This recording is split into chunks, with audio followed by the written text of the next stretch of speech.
3, 4, and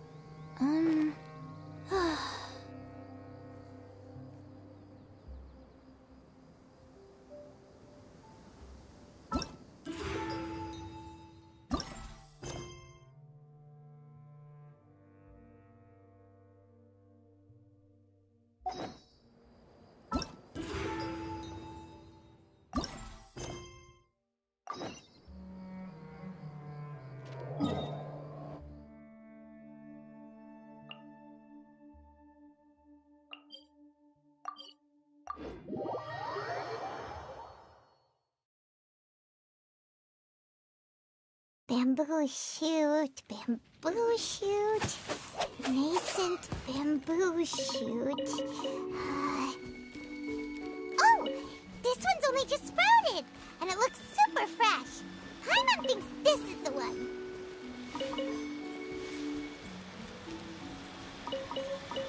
These should be enough. Let's head back. Help! Help! Did you hear that? Someone's calling for help. It's coming from over there.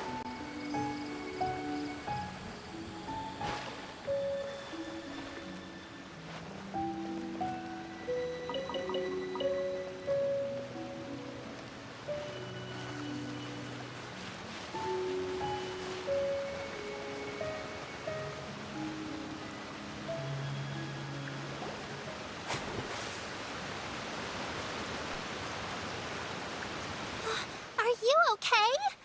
Did any water go down the wrong pipe?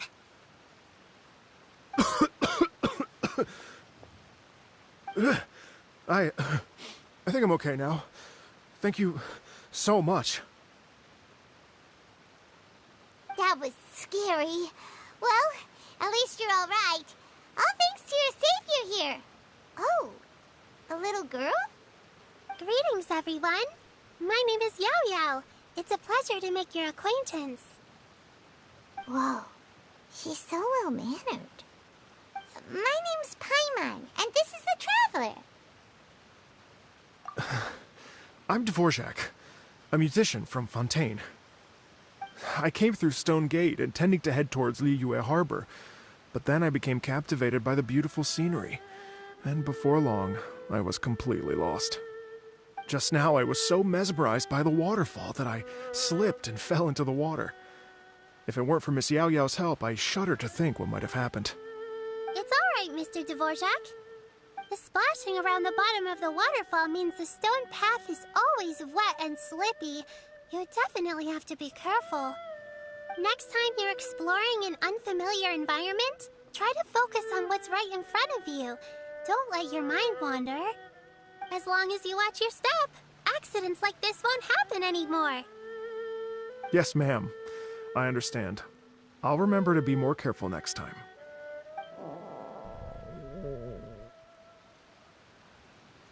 Oh, are you hungry, sir? Oh, I'll be fine. Please, sir, it's quite all right. I was born and raised here in Liyue. It's only natural for me to extend my hospitality to any guests who are passing through. I expect you still have quite a long journey ahead of you. It's very important to keep your energy levels up. I still have some lotus flower crisps left in my backpack. Why don't we split them between the 4 of us? Aw, what a thoughtful kid! She even has some for Paimon! You're welcome. Mmm, so tasty. If only there were more. Having a healthy appetite is a good thing. It means Paimon's still growing. If I'd known I was going to run into you, I would have made a second batch. Hope you're taking notes, Traveler. This is how you treat your Paimon. What do you think, sir? Are Liyue snacks to your taste? I wonder if they're not sweet enough. No, they're perfect. When I was traveling through Mondstadt, I had a chance to try one of their moon pies. It had a meat filling, unlike these crisps. But apart from that, it seems like they follow a similar cooking process. Both are delicious in their own way. As for Fontaine's cooking, though, it's been a long time since I've had a taste of home. Sounds like you spend a lot of time on the road, huh? I do. It's part of my job. I'm one of the main organizers of the Iridescence Tour. Iridescence Tour? The Iridescence Tour is one of the biggest music festivals in Fontaine. We're looking to expand, though. Our aim is to hold a festival in every nation. At least, all the main organizers share this goal. Unfortunately, it's a long story, so I'll spare you the details. But anyway, so the main reason I'm traveling all around Tavad is to promote our music festivals. But I have some personal reasons, too. Well, what are they? Just tell us already. Let me see. Well, to explain it in full, I'd have to start with a story from my ancestors. I don't want to take up too much of your time. Oh, I love listening to stories. We want to hear it too. Okay, then I'll start from the beginning. The story goes that my ancestor, who was also a traveler, once slipped and fell into a lake during his travels. As he was sinking and gasping for breath, he heard a wondrous tune in the air. They say it was the most beautiful, moving melody he had ever heard. Even in that life and death moment, the ethereal music seized his full attention and almost made him forget the fact that he was drowning. When he finally came to, he found that he had already been brought ashore. Not too far from him stood an unfamiliar woman with an almost divine aura. Once she saw that he was no longer in danger, she left without a word. My ancestor tried to run after her to give his thanks, but although a mere dozen paces separated them, no matter how quickly he gave chase, he drew no closer and remained a dozen paces behind. In the end, all he could do was to bow in thanks to the woman as he watched her walk away towards the rivers and mountains in the distance, before at last he turned around and made his way home. Once he returned to Fontaine, he began to learn an instrument so that he could spread his story far and wide, just like the bards. After generations of retelling, embellishing, and dramatizing, people have come to think of that lady as something like a fairy. The story's become something of a local legend in Fontaine. It's called The Lady Overlooking the Lake. People now say that if you go down to the lakeside and play an instrument, so long as you play a pleasing melody, you will hear a fairy lady who is hiding out of sight, playing along with you. Wow!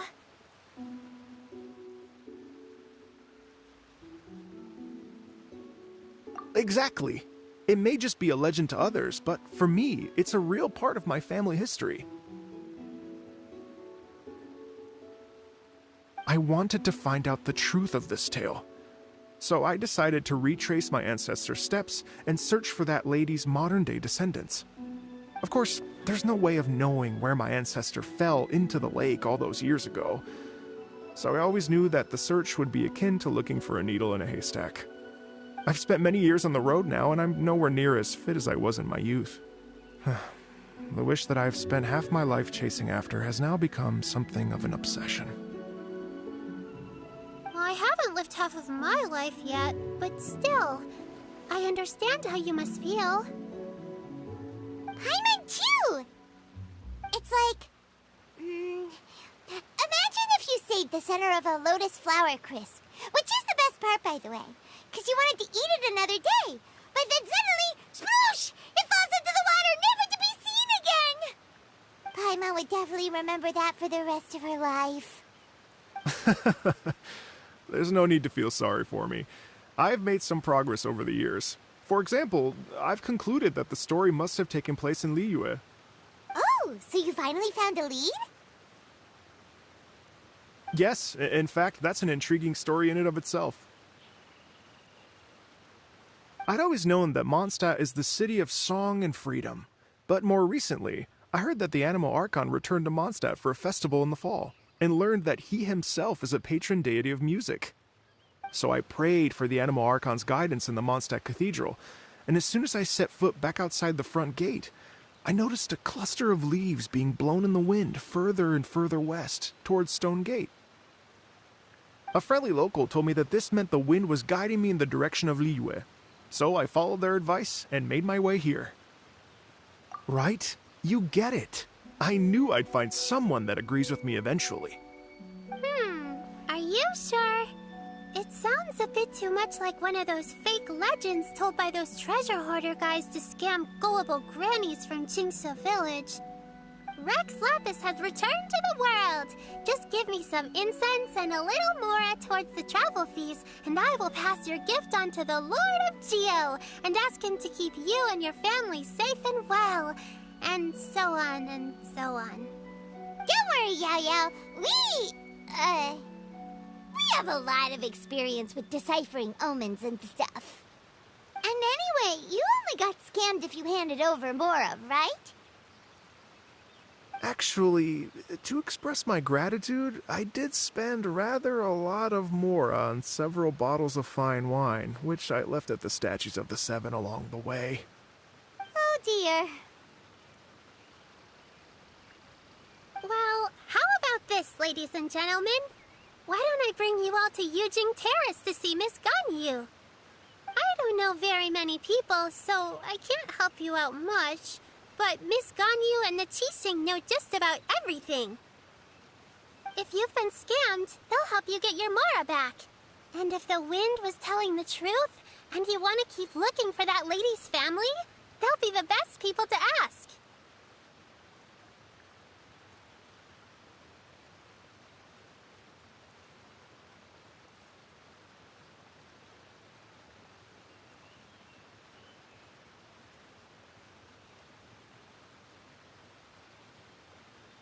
But you've already helped me so much.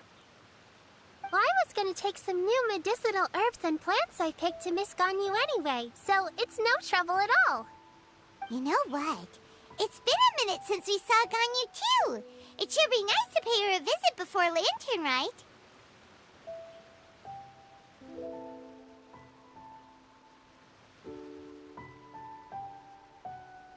All right, well, my sincere thanks to you all. I will never forget your kindness. Okay, everyone, please follow me. I'll be your guide. Remember to watch where you're going, okay? Uh-oh. Paimon's out of a job! Oh well. Paimon...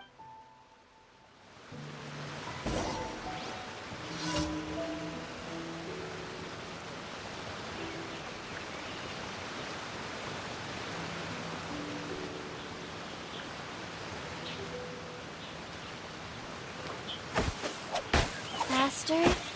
Okay, Fly.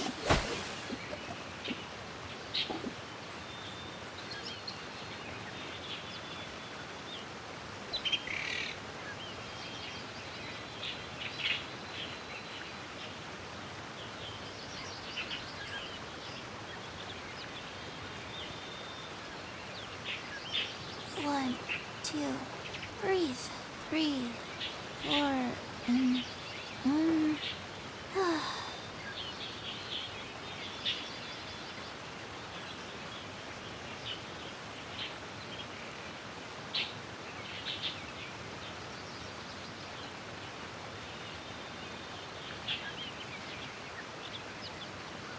One, two, 3, 4, 2, 2, 3, 4.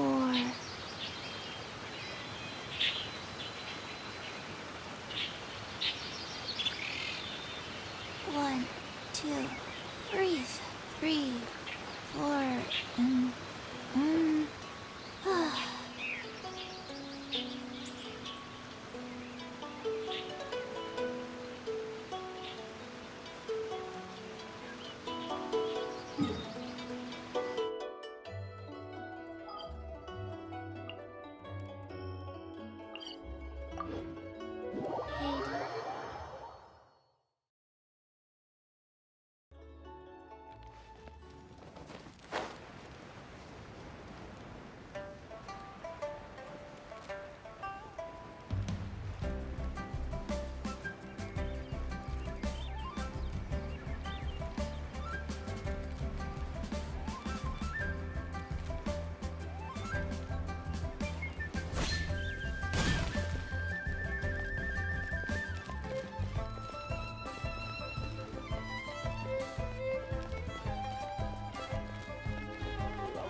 Liyue Harbor looks very different from when I came last. It's almost as if I'm listening to the same melody, but with a richer timbre and new variations added. Well, we are here during Lantern Rite after all. It only comes once a year, so they always have a big celebration. It's fair to say that this time of year is when Liyue Harbor looks the prettiest. Great. Let's go and check it out. I can't wait to get into the city and see it all up close for myself.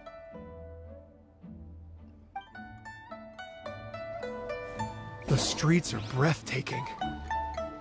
Smiles and laughter everywhere I look. It's contagious. I can almost feel the music in the air. I have the urge to start waving my conductor's baton. I'm glad that you're enjoying the city.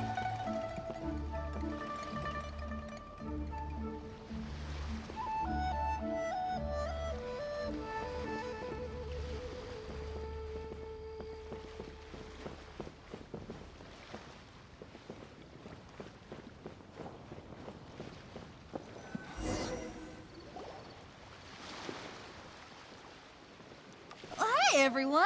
A fancy meeting you all here. What a nice surprise. Hello, Xinyan. Let me introduce some new friends. They are... Traveler, Paimon, and Mr. Dvorak, right? I've known them all for quite a while.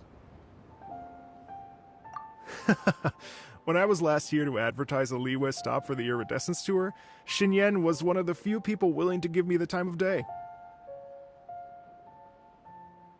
Well, feels like I've been chasing this Iridescence Tour bandwagon halfway around the world, but I keep getting stood up. What's going on, Mr. Dvorak? I'm so sorry, Xinyan. We've had a string of terrible luck recently, and every time we've tried to put on a show, something or other has come up to stop our plans from materializing. Is that right? I guess it can't be helped.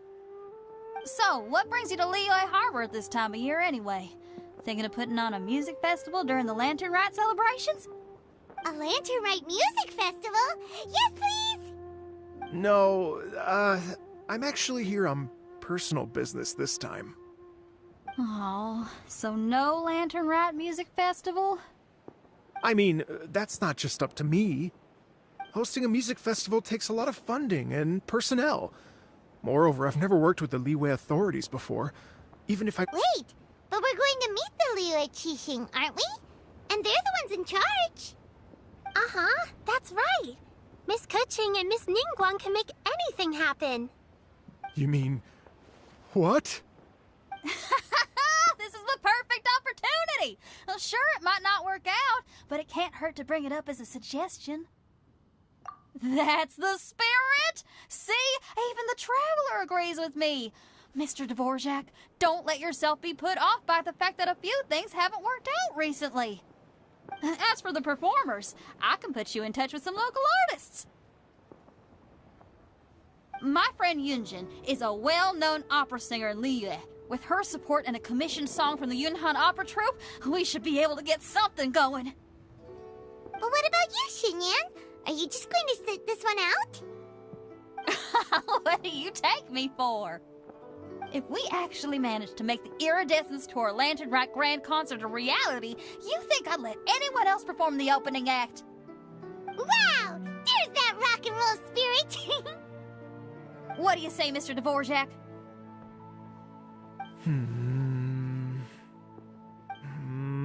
Okay. I'll give it a shot. But the opening act is not something to be chosen lightly, Xinyan. I will judge your work by the strictest of standards, so please make sure you are fully prepared.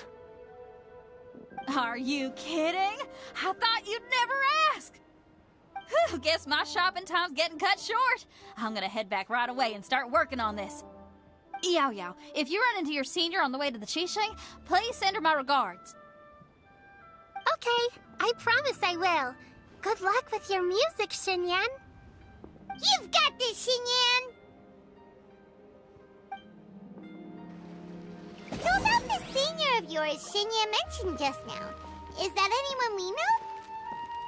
Yes, it's Xiangling. She's mentioned you two before. Xiangling's always thinking about cooking.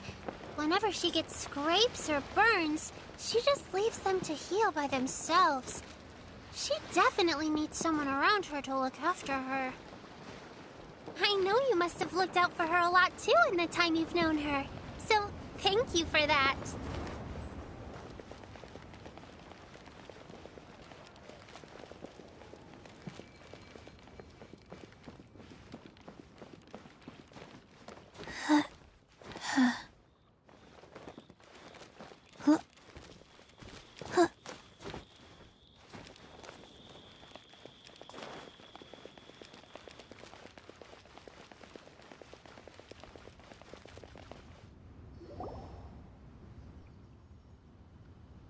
Oh, it's Master!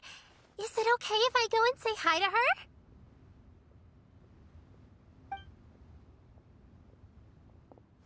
Oh, calm down now, dear. I'm not about to run off anywhere. I'm not a bundle of energy like you. I haven't seen you in days, Master! I've missed you. Oh, bless you, Yao Yao. You do say the sweetest things. Ah, look who it is. Visiting friends during the lantern rite, are we? You're half right, Madam Ping. We were also trying to help out Mr. Dvorak over here. We were on our way to take him to see the Qixing. Hello, ma'am. I am a musician from Fontaine and an organizer of the Iridescence Tour. I don't suppose you've heard of it. Master! The Iridescence Tour is a super famous music festival! Oh, an old lady like me wouldn't know much about that sort of thing. A music festival, you say? It sounds terribly exciting. Oh, right! Madam Ping, how would you feel about that? You're an elder of Liyue, and you know all about Liyue's cultural traditions. Hearing your thoughts would definitely help us figure out how best to approach it. For example, do you think it might be a bit too modern, or is there any other issue? Why, not at all. Music pays homage to history and culture, and it can also be a bridge between different civilizations. Times change, and the music enjoyed by the youngsters of today is no doubt very different from the tunes I was accustomed to in my youth. Nevertheless, all fine things in life can be appreciated. And so, I look forward to it immensely. Hear, hear. I do believe that, my own dear grandmother aside, you are the wisest old lady I've ever met. Goodness gracious, you're all being suspiciously sweet today. Yao Yao, whatever have you been feeding them?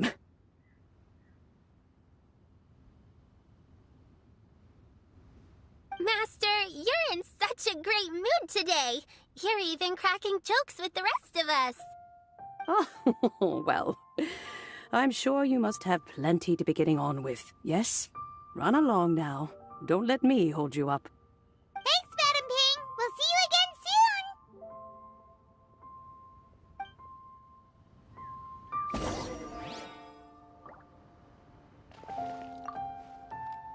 soon. You mustn't be afraid to try new things. If you never try, you'll never know. With your contribution, I'm sure this year's Lantern Rite will be a most spectacular one.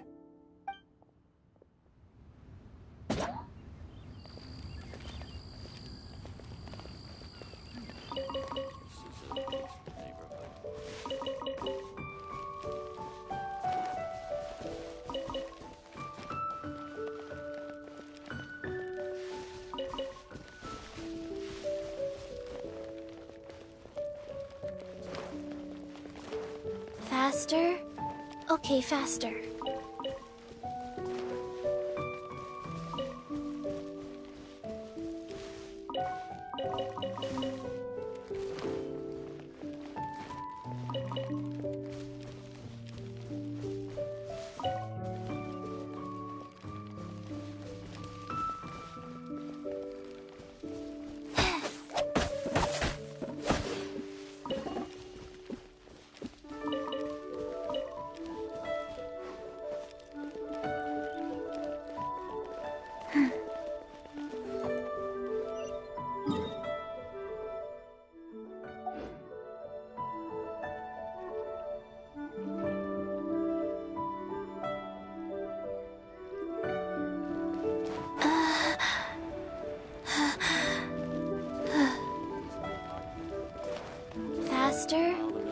Okay, faster. Guard, evil shall never prevail.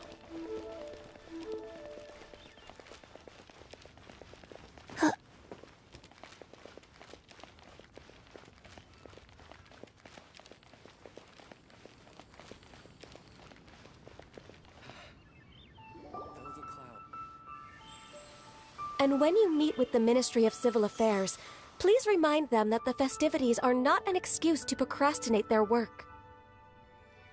Understood, Miss Ganyu. I'll take my leave now.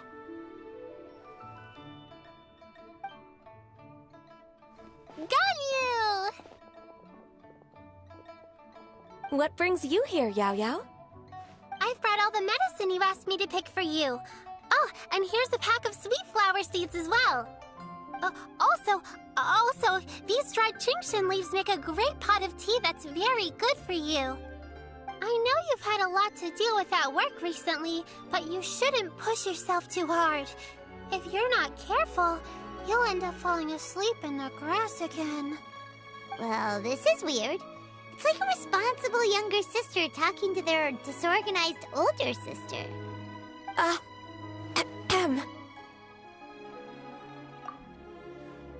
Thank you, but Paimon's criticism is quite valid. I do have a tendency to neglect matters outside of work, and that's something I should improve on. Oh, my apologies.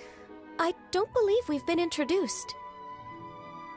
Ah, Paimon will do the honors.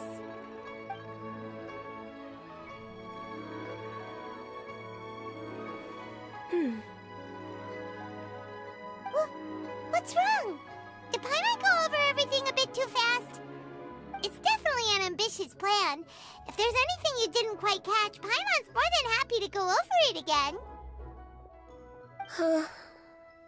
It may be a little difficult to make this happen. Oh? Well, the Lantern Rite is the most important festival of the year. Our celebrations must not only be visually spectacular, but also appeal to the tastes of Liyue citizens from all walks of life. The Iridescence Tour is relatively unknown in Liyue. It's difficult to predict how a brand new show will be received. It would be quite risky for us to bet everything on this one music festival. All very valid points. I completely understand. Therefore, we will not replace or cancel any of our pre-existing program. However, I will submit a proposal requesting to put the Iridescence Tour special performance as the final act of this year's festivities.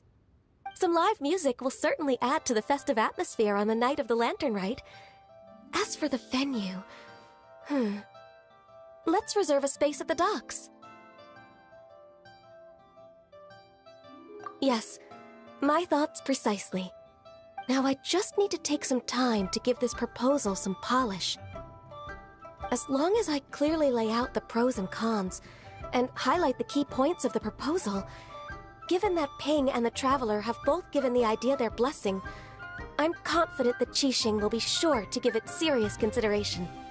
Mr. Dvorak, I will need to discuss with you the number of musicians who will be coming to Liyue, as well as their catering and accommodation requirements. Oh, yes, certainly. Let's step to the side and discuss further.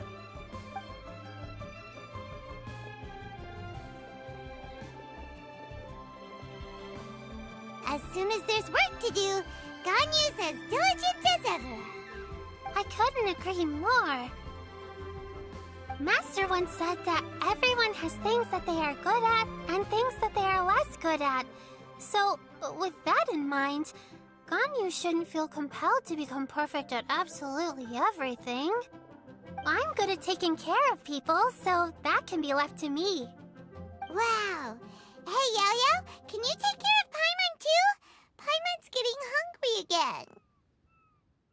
I'm afraid my backpack's empty now, but if you let me know what you like, I can bring you some of your favorite dishes next time we meet. Apart from lotus flower crisps, what else do you like?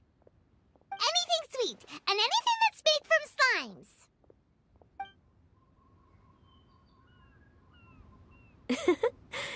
Here's what I've drafted so far.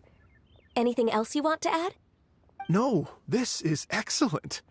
I'm racking my brains, but I don't think you've missed a single thing. Perfect. Then we'll leave it as is. I'll go make an official copy. Oh, perfect timing. We were just wrapping up our discussion here. Not at all. Every second counts for a complex proposal such as this. I will inform the Qixing of this development immediately. Please give me a moment to pass on the message. Yao Yao, thank you for bringing my herbs. I will make sure to take them. Remember to make tea from them first, Ganyu. You mustn't just chew them raw. I will. Okay, I should be getting back. If Yao Yao stays out for too long, Mom and Dad will be worried sick. Everyone, I'm sure that the music festival will go off without a hitch, so don't worry. And in case I don't see you before, I wish you all a very happy Lantern Rite. Thank you, Yao Yao. Happy Lantern Rite to you, too. We should go get dinner together sometime!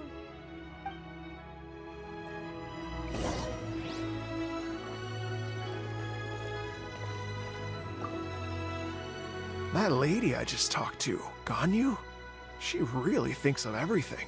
It got me wondering, could it be that all our failed attempts so far have been down to our failure to properly prepare for different contingencies?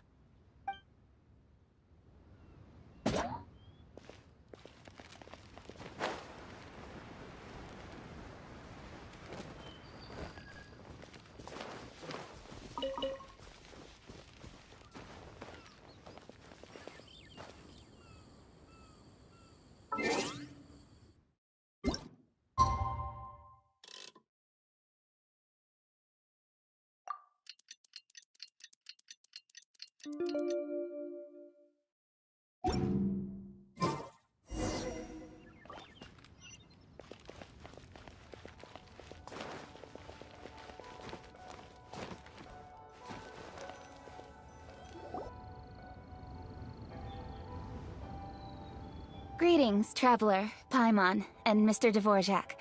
Call me Kuching. Ganyu has brought me up to speed on everything. I'll get straight to the point. The Qixing have approved Ganyu's proposal. Over the next few days, I will be working with Mr. Dvorak on behalf of the Qixing to facilitate the organization of this concert. Yay! That's awesome!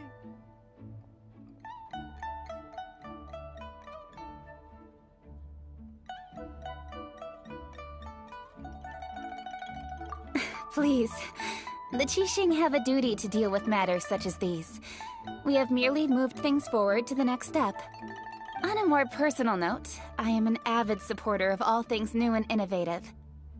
As such, it is my privilege to work with you on this exciting project.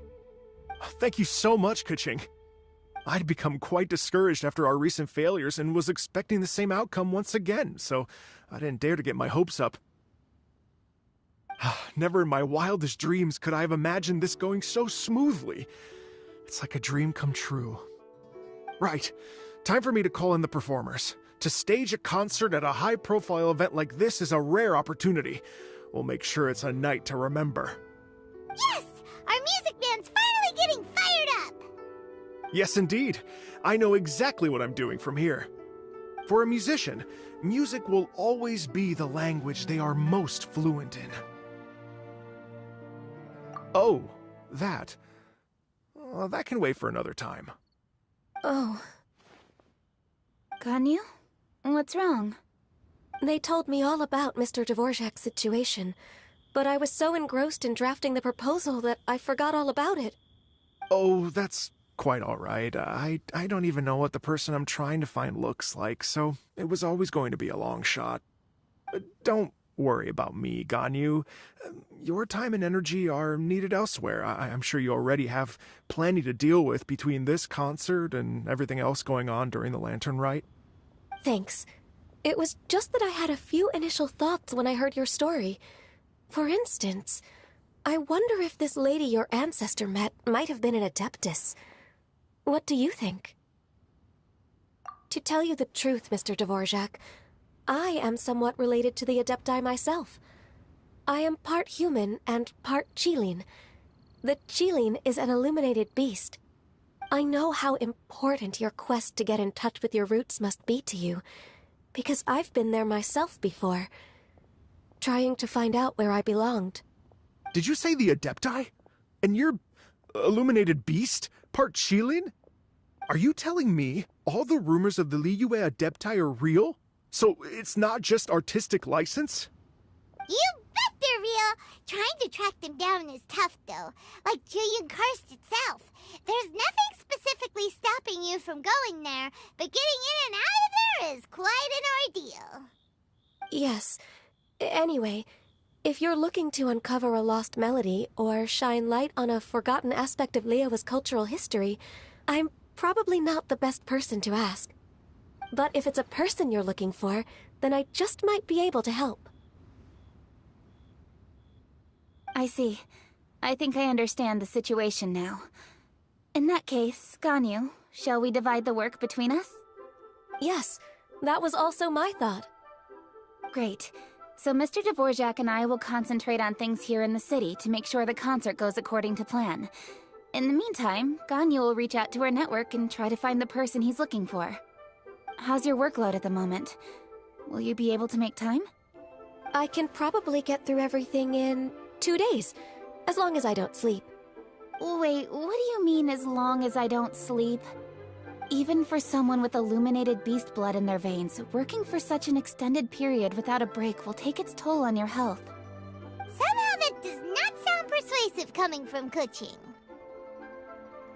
Be it but 3 moons from the start, he who returns is not he that departs. Even I know the importance of maintaining a healthy work-life balance. In that case, 3 days. All right, I can work with that. If you have the time, would you join me for this search?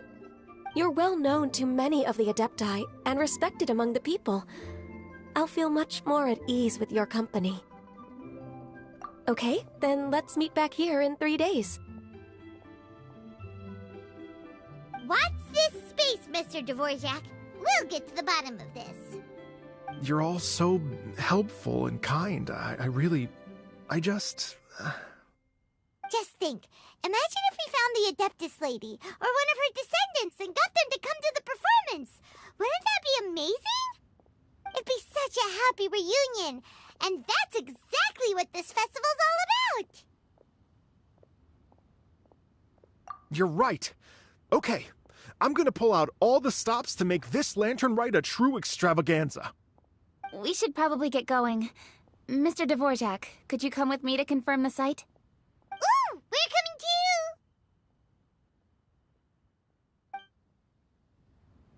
too! I was wondering, what are your thoughts on music? What does it mean to you? Music sounds nice? Truth be told, the question of what music means to people is one that I've been pondering for quite some time. Let's revisit this question after the concert.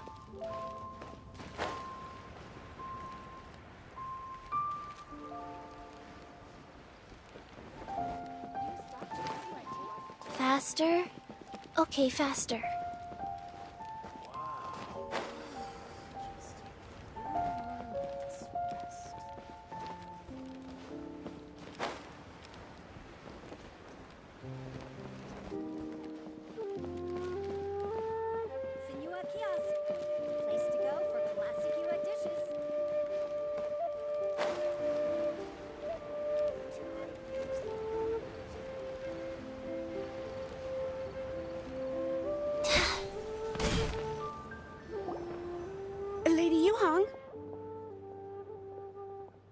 Baiwen, what is it? Per Lady Ningguang's orders, I've been gathering intelligence outside of the city with the goal of uncovering and dispatching any trouble ahead of the festival. I am told that a strange melody was heard somewhere along the coast. I was wary of investigating further on my own, so I was just on my way to report this incident to Lady Ningguang. But I'm worried that if we don't act right away, we may miss the window of opportunity to take appropriate action. I understand. In that case, Kookiez. You're busy enough as it is. There's a ton of different things in the city that needs your attention. Leave it to us. Don't worry. Whatever it is, we'll definitely be able to handle it. Well, she will handle it. With the Traveler on the case, it's as good as dealt with. Thank you. This will be a great help. I will inform Lady Ningguang about the situation. Once it's resolved, please come and find me again at Yujing Terrace and let me know. Will do. And say hi to Ningguang for us. You have my thanks, too. Stay safe and come back as soon as you're finished. Good luck.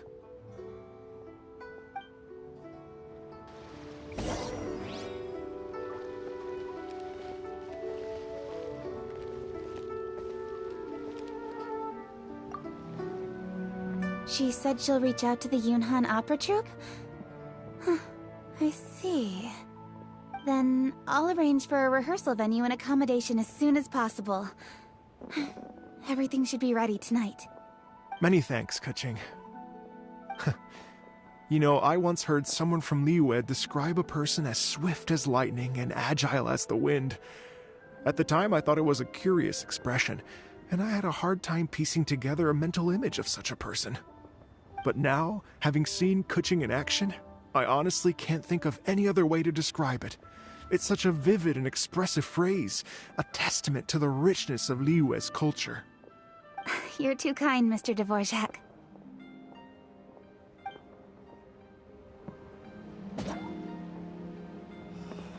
Why'd they have to give me that chance? You can't beat the atmosphere here and leave it.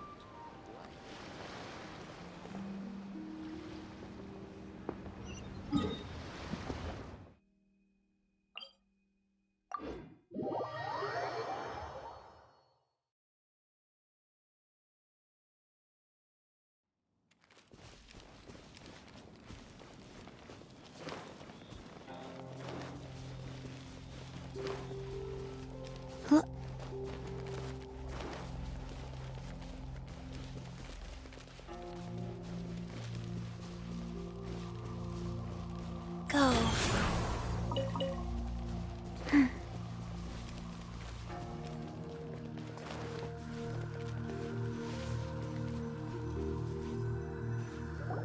Byron said the strange tune was coming from around here, right? But Byron doesn't hear anything. There doesn't seem to be a soul in... I was just wondering who in their right mind would come out to a place like this. So, it's you two. Yeon! How'd you sneak up on us like that? You nearly gave Paimon a heart attack! You look pretty alive to me. Can't have spooked you that bad. Fair enough. Ah, you're here for that too? Saves me a bit of explaining. Come with me. I've already reconned the perimeter, so we should be safe.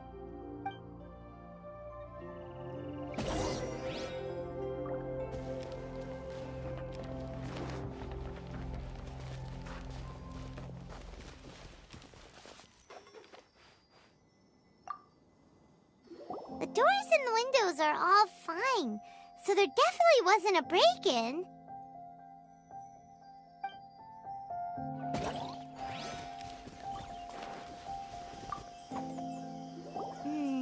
The stuff by the door is in pretty good condition, though.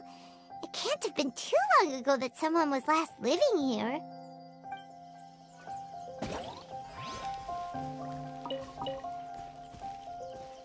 Faster?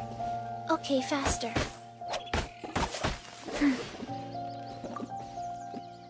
This place is completely empty. There's nothing valuable left here at all.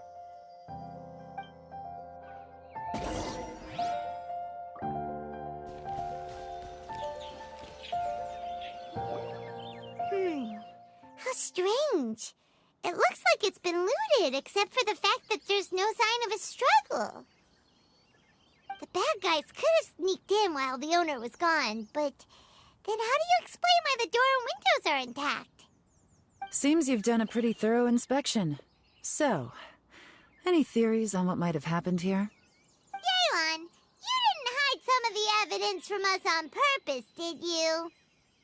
Why would I make this more difficult for you? We're on the same side here.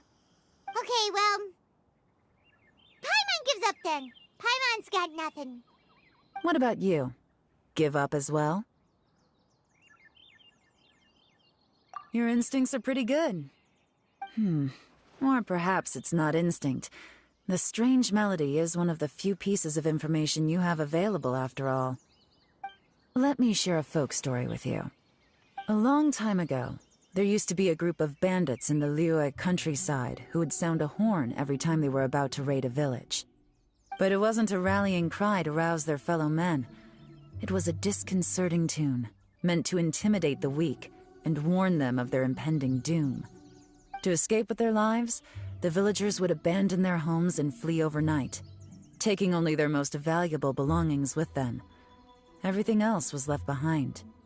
The bandits were eventually brought to justice, but the fear and trauma remained in the villagers' hearts. Whenever they heard that melody, they would feel like their lives were in danger once again, and flee immediately. The culprit of this crime exploited that very fear to get access to this house without having to force their way in. Whew! That's quite the story. The victims obviously will have gotten quite a fright, but at least they won't be in any great danger. The important thing now is to find this copycat criminal. On any other day, that'd probably be a good idea. Unfortunately, it's not gonna work today. Take a look around and you'll see what I mean. This criminal is clearly well-versed both in using music to commit crimes and in making a clean getaway. Not only did they stay off the muddy road to avoid leaving footprints, it looks like they were also careful not to bring any gadgets with so much as a trace of elemental energy. Evidently, they were intent on keeping even the most experienced investigators off their trail. Unfortunately for them, I'm one of the best trackers in the business. They're not about to get away with their little scheme on my watch. So basically, if we want to find the culprit, we just need to follow Yelan.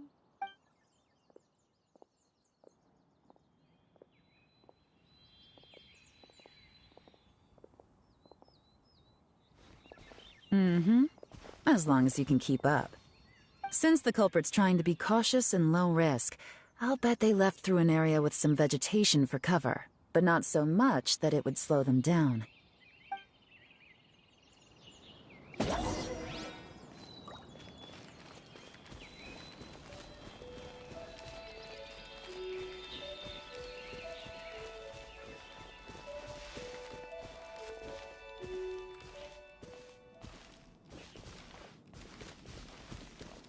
Here, look at this. These tracks are superficial, but they definitely didn't occur naturally. Something heavy was being dragged this way, meaning we're headed in the right direction.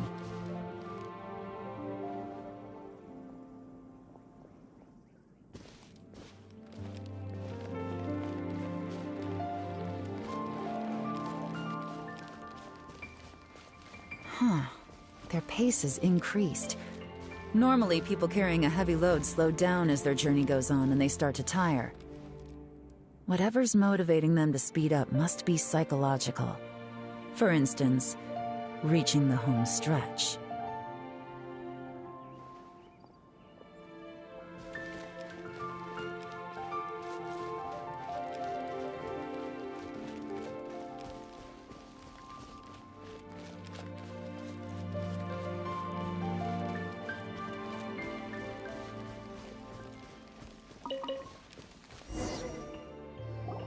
There they are! Look! A treasure hoarder tent! Ugh, not the treasure hoarders again! And so close to Lantern Ride, too! 'Tis not the season for their antics! Come on, let's round them up.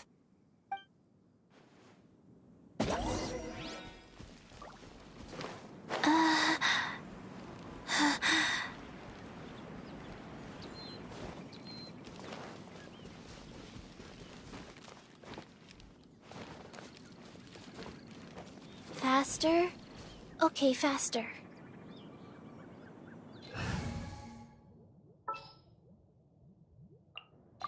All right, let's...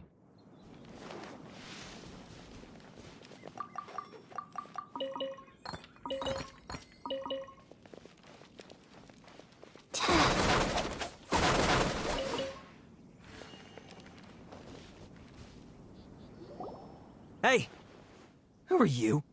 Where did you come from? The evidence is conclusive. Okay, confess and we'll go easy on you. My patience is running low, so why don't you do us both a favor, You kidding me? You think I'm scared of you? Perhaps not, but you should be.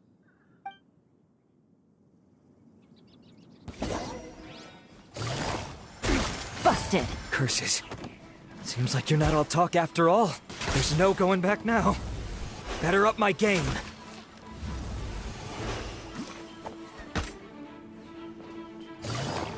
Gotcha. You're open.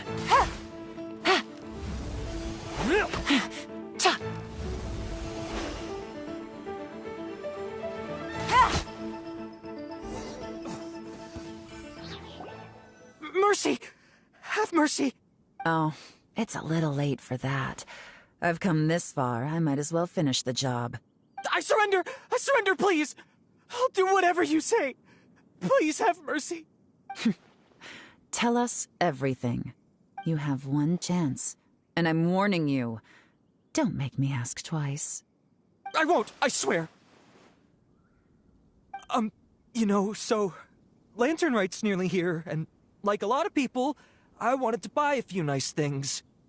I know I'm with the treasure hoarders and everything, but I don't really have any kind of experience with robbing people and whatnot. So I don't have the guts to break into somebody's house. Wow, you're really going to complain to us about that? No, not at all. I'm just telling it how it is. Okay. Continue. I racked my brains trying to think of what I could do, and eventually I remembered something from back when I was a kid. The bandits would blow their horn, and my grandma would grab us kids and run. I remember the tune, so I figured I'd try it for myself. I mean, just to see what would happen. At first, anyway, I seriously didn't expect that family to pack up and leave. But they did, and they just left all their stuff right there for the taking. It was too easy, I couldn't resist. It was completely wrong of me, I know that now. I'll return everything that I took. It's all still in perfect condition, and it'll be like it was never gone. Please, give me a chance, huh? Let me make it right. Give you a chance, huh? Sounds to me like you'd rather strike some kind of a deal than spend Lantern Right behind bars. Yes? Yes? You know how to bargain, I'll give you that. It's just a pity that you didn't confess at the first opportunity. You'll have to take a walk with me. Once we've returned the goods, we'll find the owner of the house, and you can apologize to them in person. After that, I'll escort you to the Ministry of Civil Affairs. Yes, ma'am! You know, as a former victim of this kind of crime yourself, I doubt anyone understands the fear you inflicted quite as well as you do. Does your greed matter more to you than your fear? More to the point, if you can play a tune from memory, don't you think you should be capable of making an honest living? You mean...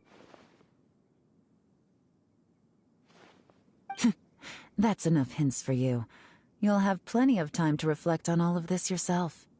There's not much left to wrap up, so I'll take it from here. Guess this is where I'll say goodbye. What is it? Is there something else? I'm still not sure how you first got your hands on this information, so play it safe when you get back. Don't mention to anyone that you ran into me out here. You helped a lot with the investigation and arrest anyway, so it's perfectly fair for you to get all the credit. Just take it. It works better for me, too. See you when I see you, and happy Lantern Right. Yeon's such a pro at this. With her taking it from here, it's as good as resolved. Whoosh! Random event, a strange melody, complete! Although, it's kind of a shame that we never got that treasure hoarder guy to play the melody again. Right? How could anyone not be? When we were chatting with Mr. Dvorak, music seemed like such a positive thing. And most music is, right? It can help us relax, feel all warm and fuzzy, recall happy memories, or even just think happy thoughts. Paimon never imagined that music could be used to commit crimes. Oh, really? Huh. Makes sense. Paimon's musical understanding improves again! Well, anyway, now that everything's resolved, let's get back to Liyue Harbor. Byron's still waiting for us with our random event rewards.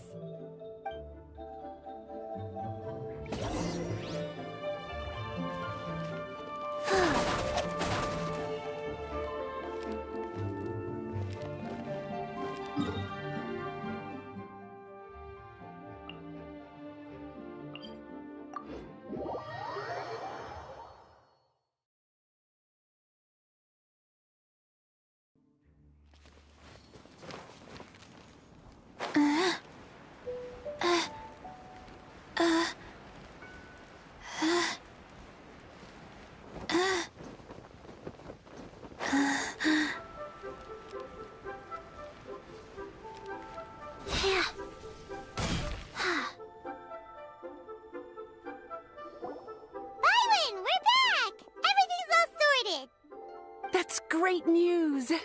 Oh, please wait here a moment if you would be so kind. Lady Ningguang instructed me to advise her upon your return.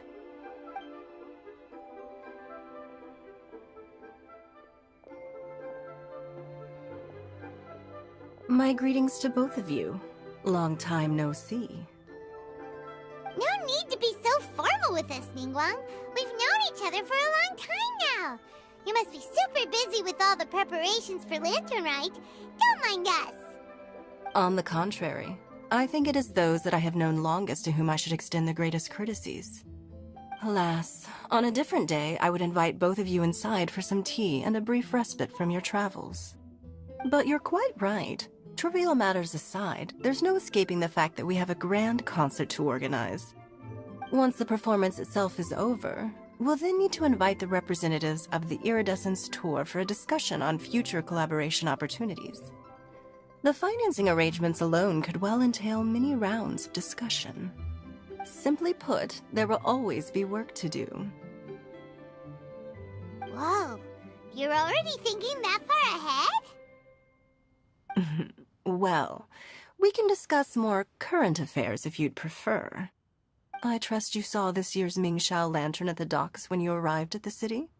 Yeah, it looked like a goose. Which Adeptus is it modeled on this time? Sea Gazer. I believe you're familiar with the name. Legend holds that he was free-spirited and easygoing. People described him as a cheerful soul and a loyal friend. On this marvelous lantern rite, we pray that the fallen heroes may be guided home. If the sound of music can flow like the rivers and streams into every corner of the land, perhaps the souls of those who have gone before us will hear the song of a new era. I wonder whether the melodies will be to their liking. Oh, they're gonna love them. Paimon's sure of it. At least, if the guy you mentioned is anything to go by, the Adepti and heroes of the past sound like a positive and free-spirited, cheerful bunch. They're sure to be open to new music. Well, let's hope so.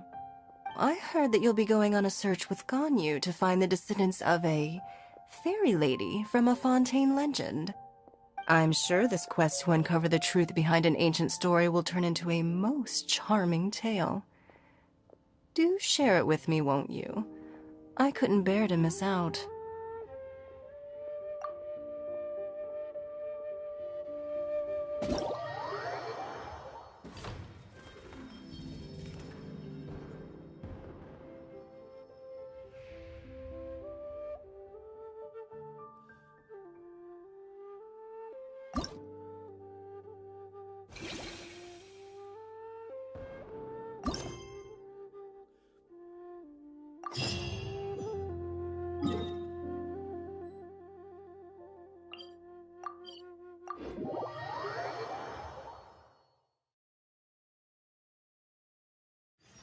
One, 2, 3, 4, 2, 2, 3, 4.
Huh? Faster? Okay, faster.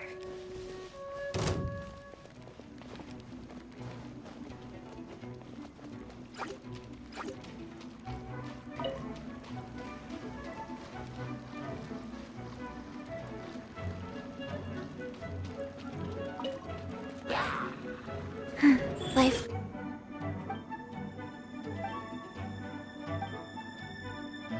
Goes on.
That tingle? Into the wind. Picked on the wrong test subject.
Ganyu. Let's head to Eugene Terrace.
One, two, breathe.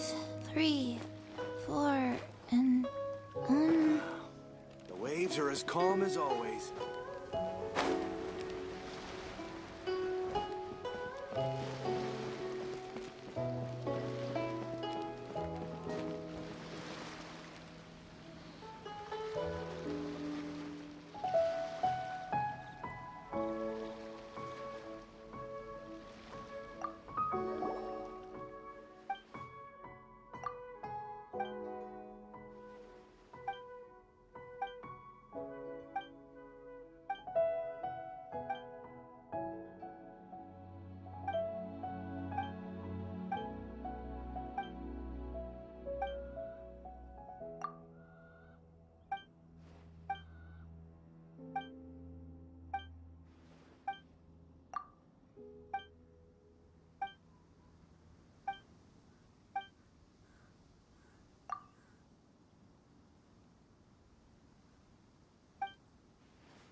One, two.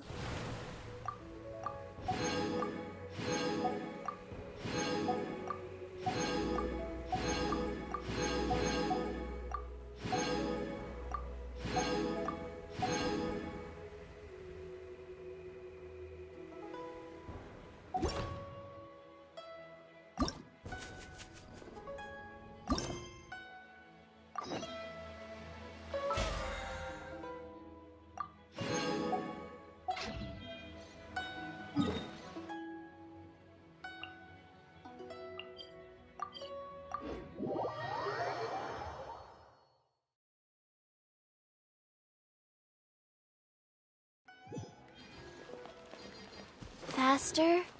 Okay, faster.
Faster?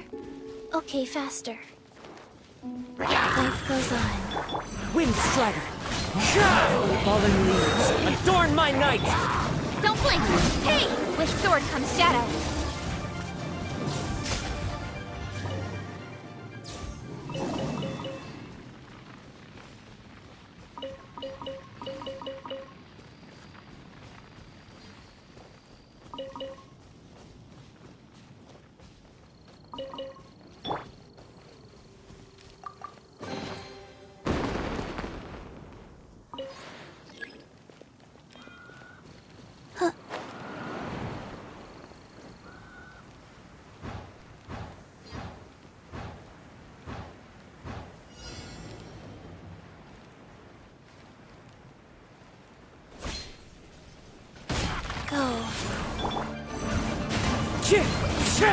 Clouds high, the birds call! Speed of light. Nowhere to hide.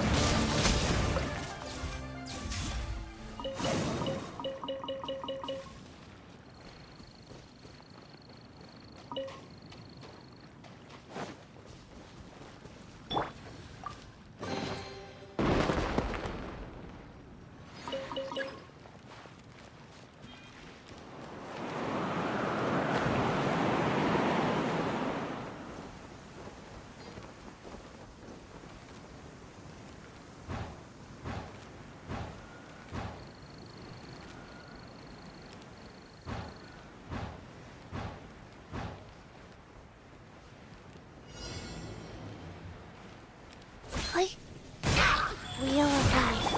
Fallen leaves, adorn my night! One with nature. Hey! Cut to the chase.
Clouds high, the birds call! Into the wind! Don't blink! Ha!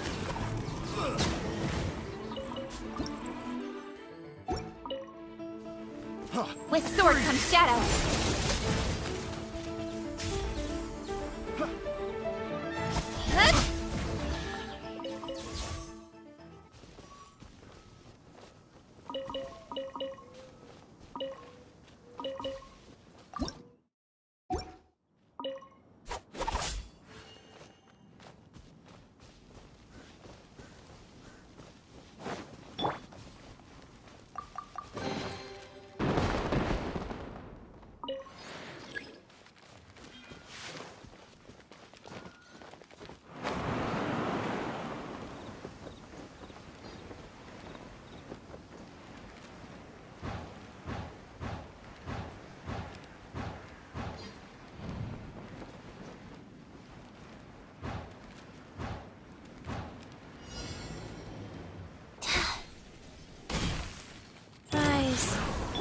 Fallen leaves, adorn my night!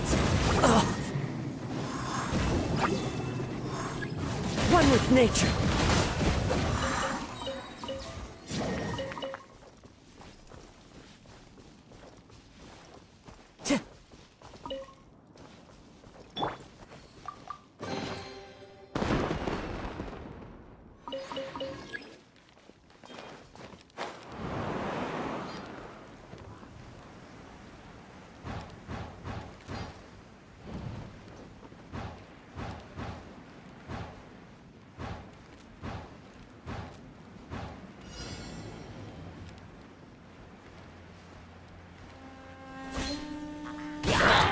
Wheel of life.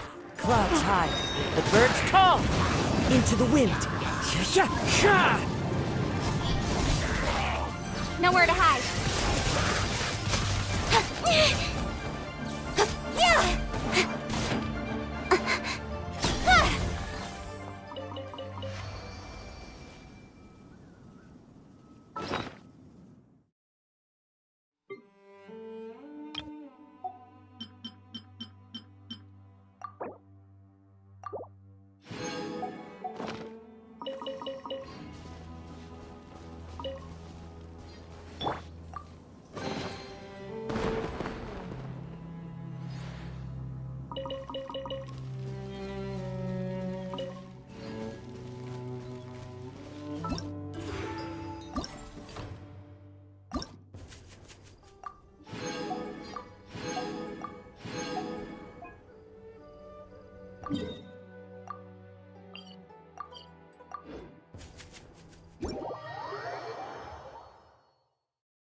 Rise. One with nature. Fallen leaves, adorn my night! Into the wind.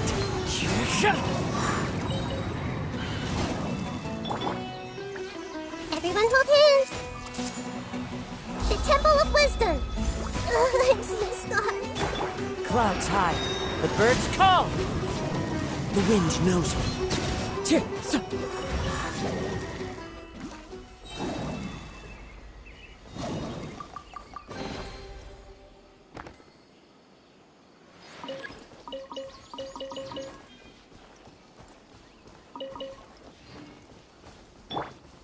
Faster?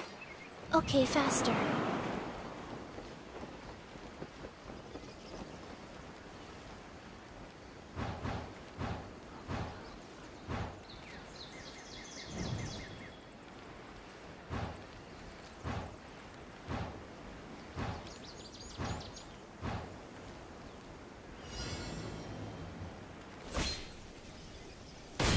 Wheel of life. As one with wind and cloud. Into the wind. Cut to the chase.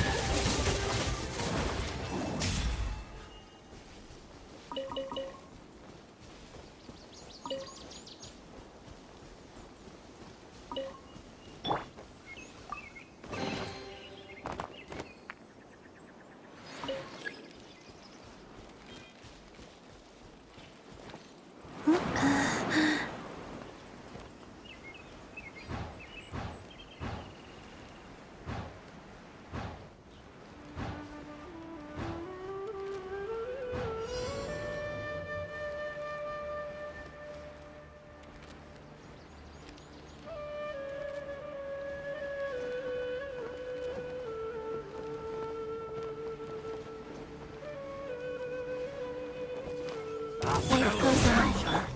Fallen leaves, adorn my night! The wind knows me. Incoming! Hey! With sword comes shadow.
Clouds high, the birds call! Into the wind! Don't blink!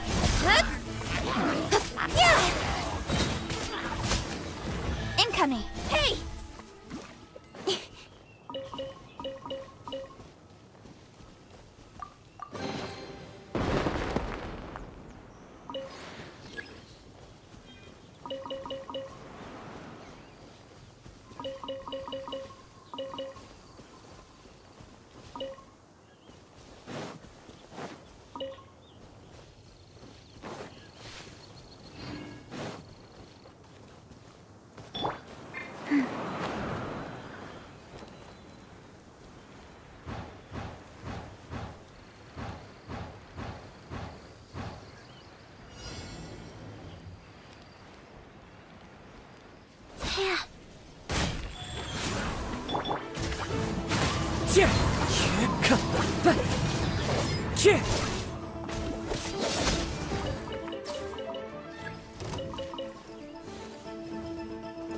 Fallen leaves, adorn my night!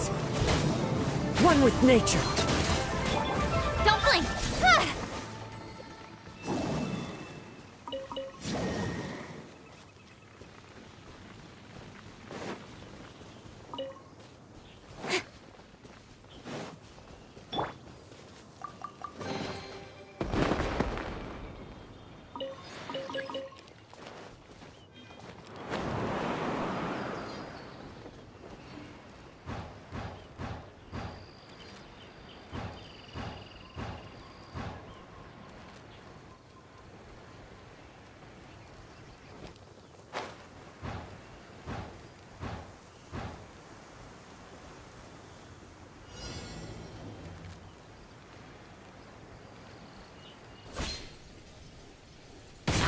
Wheel of life. Clouds high, the birds call! Nowhere to hide.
go.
Greetings, Traveler and Paimon. What time is it? Are you okay, Ganyu? You were nodding off there. Didn't you sleep well last night? I'm fine. Don't worry about me. Let's discuss the matter at hand. Since last time, I've been thinking a lot about the story Paimon told me. In essence, someone rescued a drowning man and performed some music. If that were all there was to it, it could have been many people, human or Adeptus. But the tune was allegedly so wonderful that the drowning man forgot about everything else, even his own impending death, and only came to his senses after being brought to shore. Perhaps there was an adeptal power at work in that music that he, as a mortal, could not perceive. Or perhaps he sensed a power surrounding him but lacked the words to describe it, not knowing where it came from. Either way, if this part of the story is true, then the rescuer has to have been an Adeptus. You really think so? But this story is all the way from Fontaine. Isn't this a bit of a long shot? Also, Paimon's really curious about how people from Fontaine think this fairy lady looked.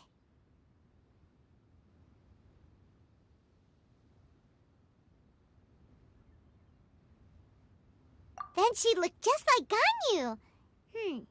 Guess that does technically make sense. Actually, Ganyu, if you had to save a drowning person, how would you go about it? Huh? Me?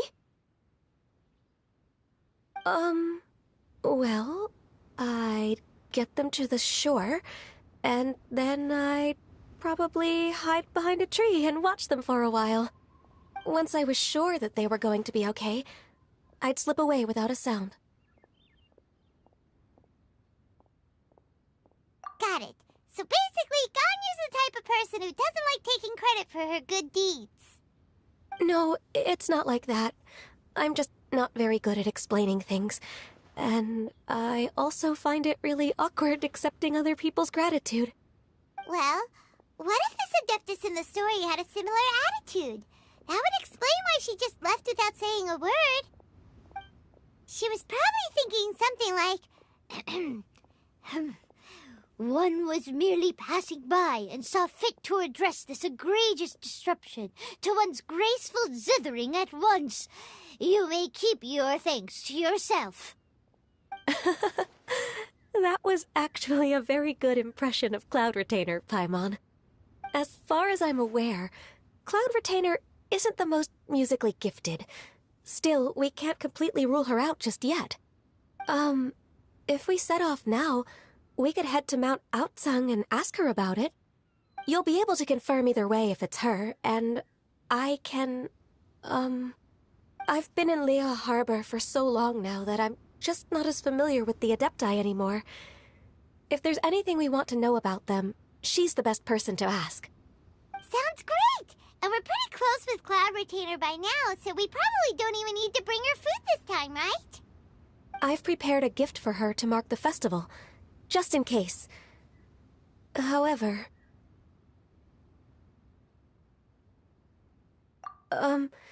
Cloud Retainer spends most of her days studying mechanisms in her abode. She's on her own so much of the time that the moment she has someone to chat with, she just... Never mind. I promised I'd help Mr. Dvorak, and now that I've made the contract, I can't be having second thoughts. Traveler, Paimon, let's set off for Cloud Retainer's abode. Seems like this is a tough decision for Ganyu, but she's made up her mind now. Paimon gets why she'd be so anxious. Okay, how about this?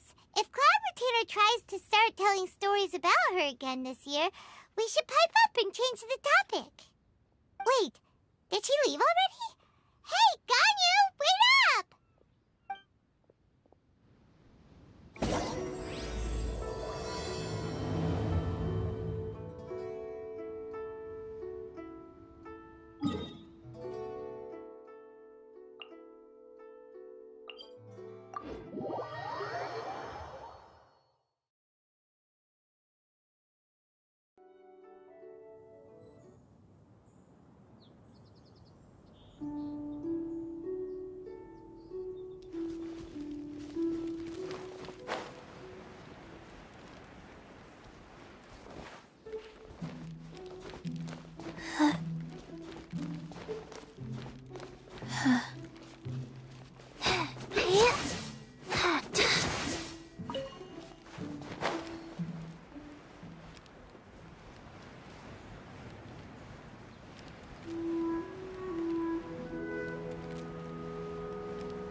Paimon's so tired from trying to keep up. Don't either of you need to take any breaks? I can't believe it. Cloud Retainer is not here. Huh? Did we miss her? She doesn't like to travel, so in the past, it's always been the other Adepti who come to visit her during the festivals. True. Now that I think about it, Cloud Retainer would be quite capable of taking care of anything on her own. There's no need to worry about her. Since she's not here, I guess the next step is to check all the other Adepti abodes, one by one. Uh-oh. Will it involve a lot more traveling?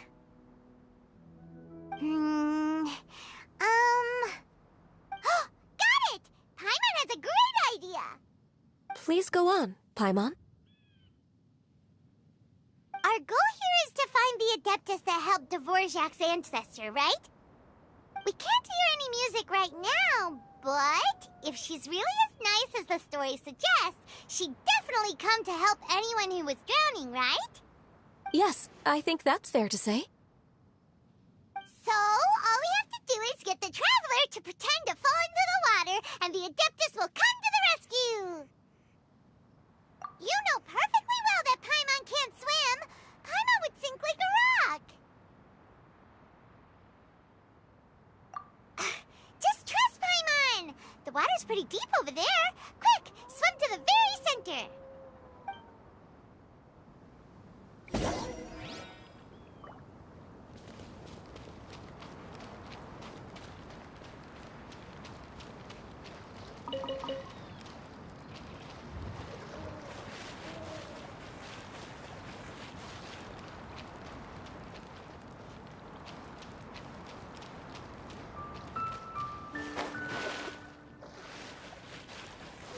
Help! Help! Someone's drowning! If only there was a kind-hearted Adeptus here to save us! Oh no! Whatever will a Paimon do?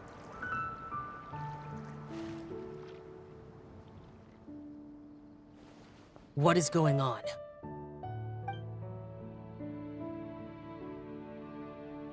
How do you feel right now? Shenhe! And the Conqueror of Demons! Why don't you say something? Please don't make Paimon explain it. Okay, fine. Paimon will explain. We're looking for an Adeptus who's good at being a lifeguard and playing music. But if the Adepti aren't gonna stay home, then how are we supposed to find them? It wasn't me. Yeah, so this Adeptus is most likely a woman. And I am not an Adeptus, as you both already know, Traveler and Paimon. Okay, so this is Paimon's fault. No way Paimon would have suggested this idea if she'd known how awkward this was gonna be.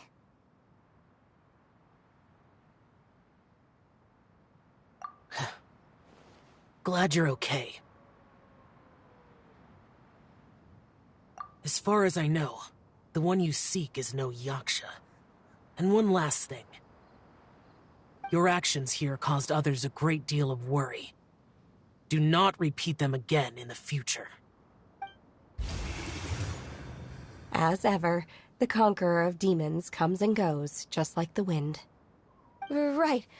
I didn't dare to say a word just now. How's your training going, Shenhe? Have you made any plans for Lantern Rite? We could spend it together in Liyue Harbor if you'd like. Oh, I had planned to spend the festival with Master this year. However... Oh, speaking of Cloud Retainer, when did you see her last? Earlier this morning. She set off for Mount Hulao at dawn. I noticed she was using an Adeptus art of some kind to protect a mechanism that looked like a boiler. Maybe it was a gift for Mountain Shaper. I did not inquire. So we just missed her. Please excuse me for a moment. I think I'll leave the gift in her abode. Sure. Thank you. It sounds like Ganyu and Shenhe have gotten a lot closer recently. Yes.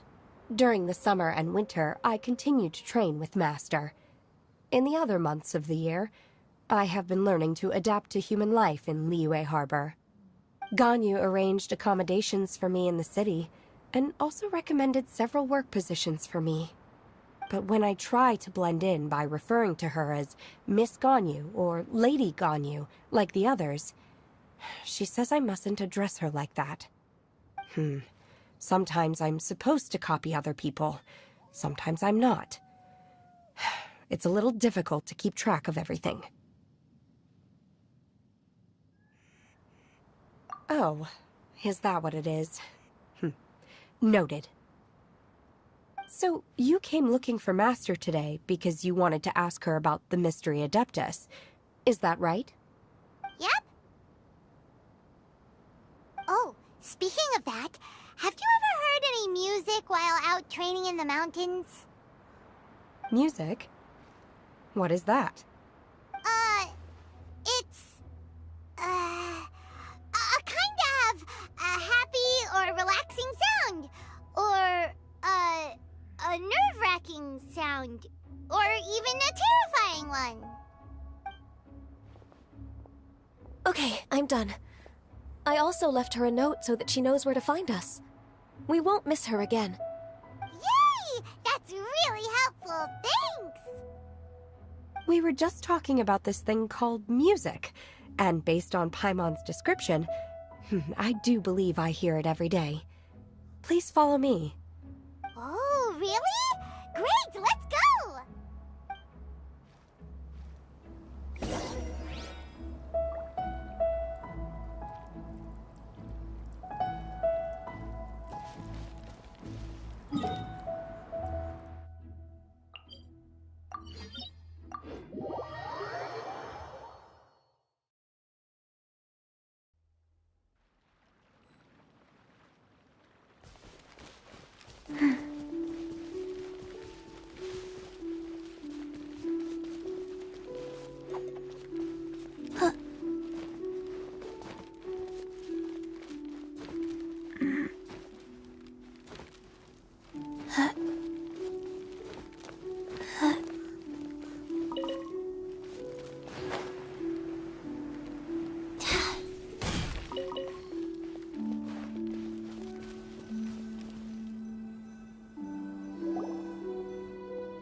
This is the place.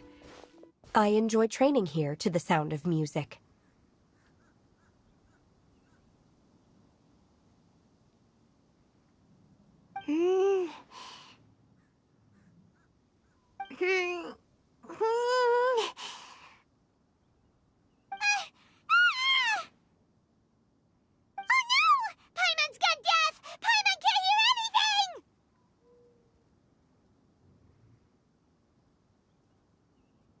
The faint sound of birdsong, the quiet murmur of the streams. These are relaxing sounds. Are they not the music of which you speak? Oh, Paimon wasn't quite done with the description. Okay, fine, it's all Paimon's fault. What we're looking for are not the sounds of nature, but melodies played on special instruments. Oh, and a melody is? Huh? Hey, why don't you just sing that one melody Shen has heard before? It'll probably help her to understand what we're talking about.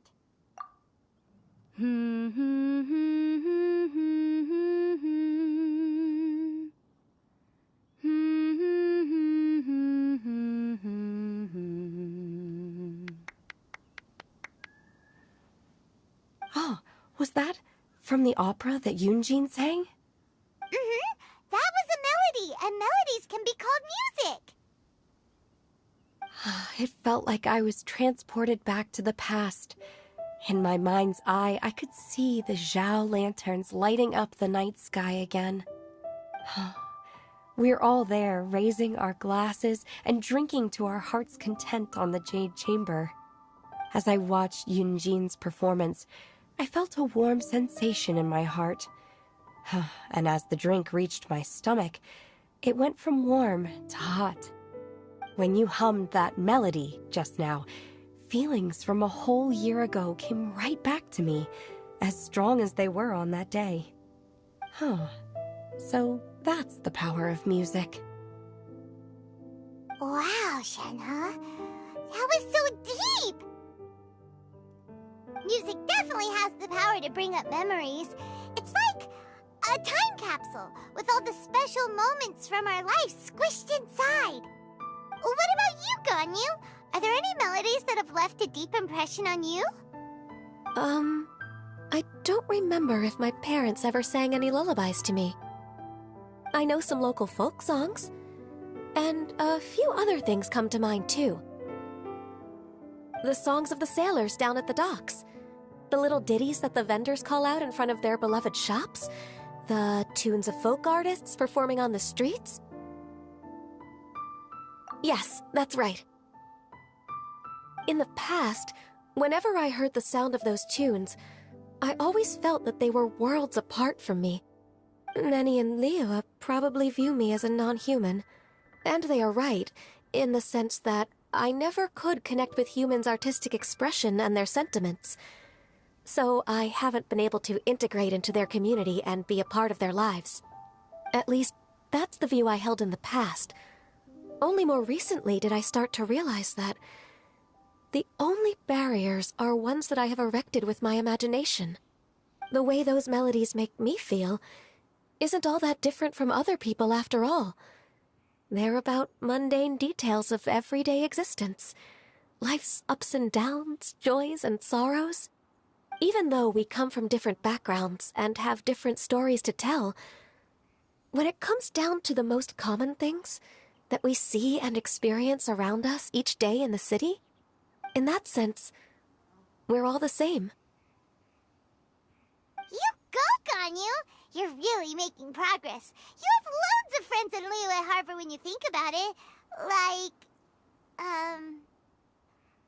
okay, maybe some are more like coworkers and bosses. But, at the very least, Kookiez and Shenhe are your friends now, right? Yes, I am. Technically speaking, we should refer to each other by the conventional forms of address used among fellow disciples. But now that I know what constitutes a friendship, I do believe we are more friends than co-disciples. Thank you, everyone. Once the days are warmer, I would like to host you at my home in the city. Please invite Kuching as well. I've planted many types of flowers. I'm sure some of them will be to your taste. You are too kind. I couldn't possibly. Nonsense. You are my friend. I have cultivated and cared for the flowers just as you taught me. Once you've seen them for yourself, I am sure you can advise me how to do an even better job next time. I will save some for decoration. We can feast on the rest. Then, thank you in advance. Wait, what is that saying again? If you insist? Do people say that? I'm not completely sure either. It doesn't matter, okay? You got the point across. No need to split hairs. Paimon's more concerned about your idea of a girls' night out. Eating flowers?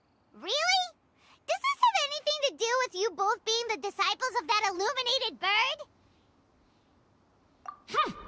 Who dares refer to one not by one's Adeptus title, but merely as that illuminated bird? Master. Our greetings, Cloud Retainer. Ah! There it is! The illuminated bird has landed! Double humph.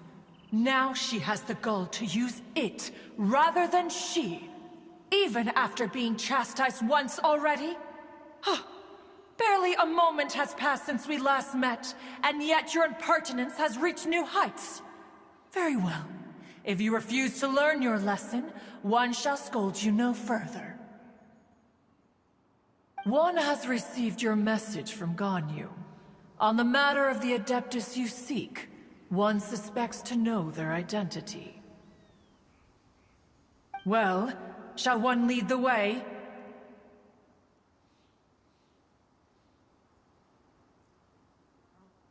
I still have to complete my training for today, so I will bid farewell to everyone here. Very well.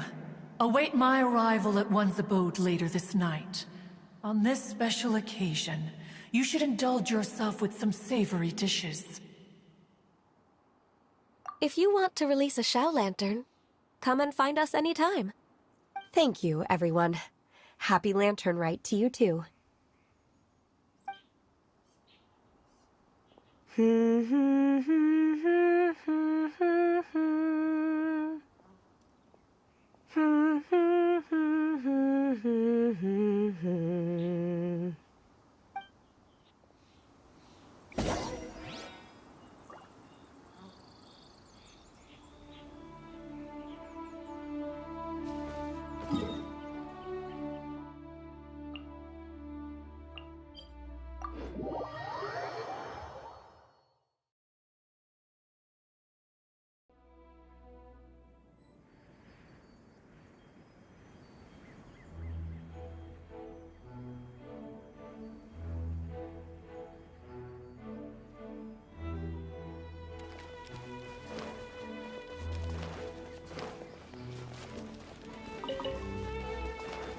Faster? Okay, faster.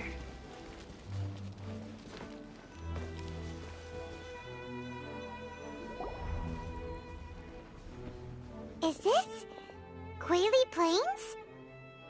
Cloud Retainer, why did you bring us here?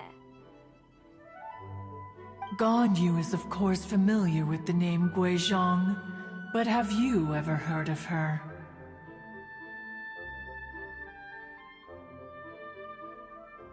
Guizhong is another name of Agentis, the god of dust.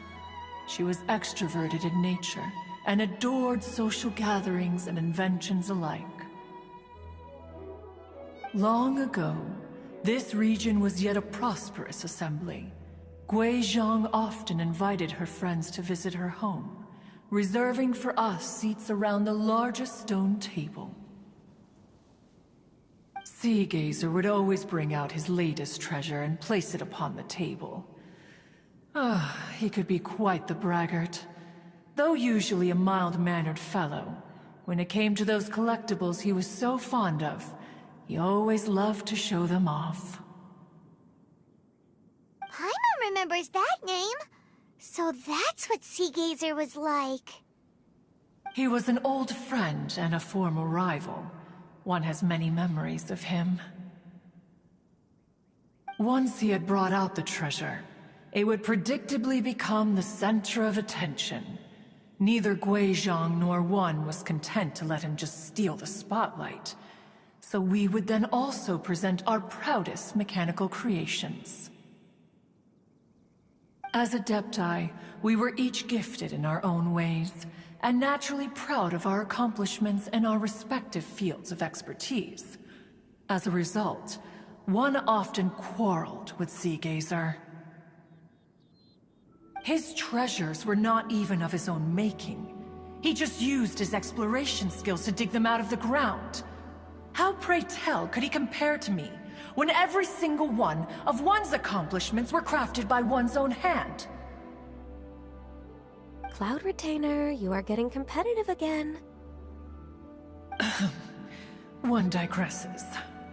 Regardless, every time an argument occurred, Guizhong would come over to watch us during our mutual lambastics.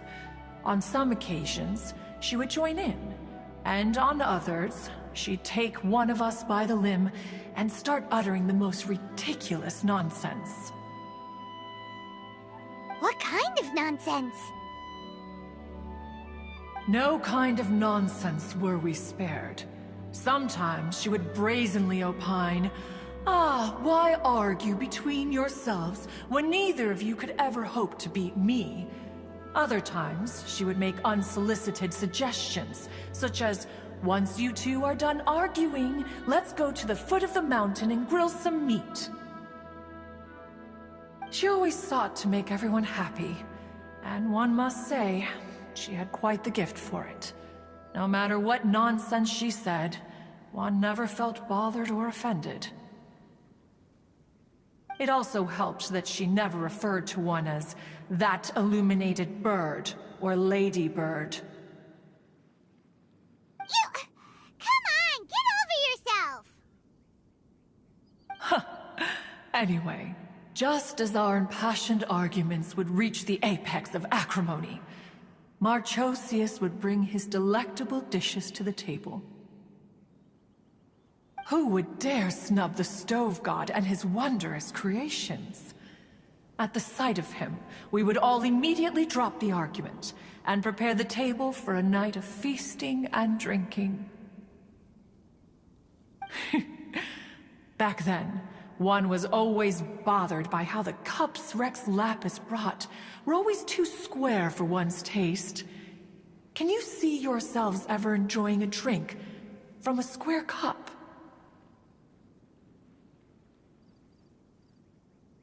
Precisely. So, as you can see, even one as great as Rex Lapis was not immune to making the occasional blunder. Even One could never find fault with Marchosius's cooking. As we ate, Guizhong would continue to find topics for conversation, filling the table with humor and laughter. Each of those old fossils had their character flaws and points of obstinacy. So why was it that whenever we dined together, we always had a marvelous time? We would drink together from a spot high in the mountains until the moon set and the sun rose, and only then would the banquet finally come to an end. Streetwood Rambler would often remain to admire the flowers with Guizhong before returning to her own abode. The glaze lilies were far more abundant back then. Entire fields of them would appear to the eye as a veritable sea of flowers. Streetward Rambler? That would be Ping. You probably know her as Madam Ping. Oh, okay. Wait, this is a lovely story and everything, but didn't we come here to find that Adeptus from Mr. Dvorak's story? Or are you saying that it was Guizhong? Didn't she, already, Alas, long has one avoided this place for precisely that reason. The sights here are a reminder of a time long gone, and evoke much sorrow.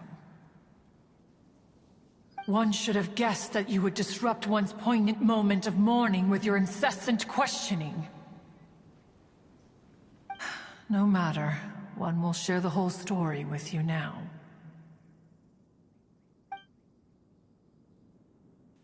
In times gone by, one quarreled oft with Guizhong concerning mechanical principles. We each had our ideals, and neither would yield. Under the pretext of a social gathering, one invited the impartial Rex Lapis to judge the quality of our creations. But Rex Lapis declared that Guizhong's Obscuro Vulpus mechanism was superior.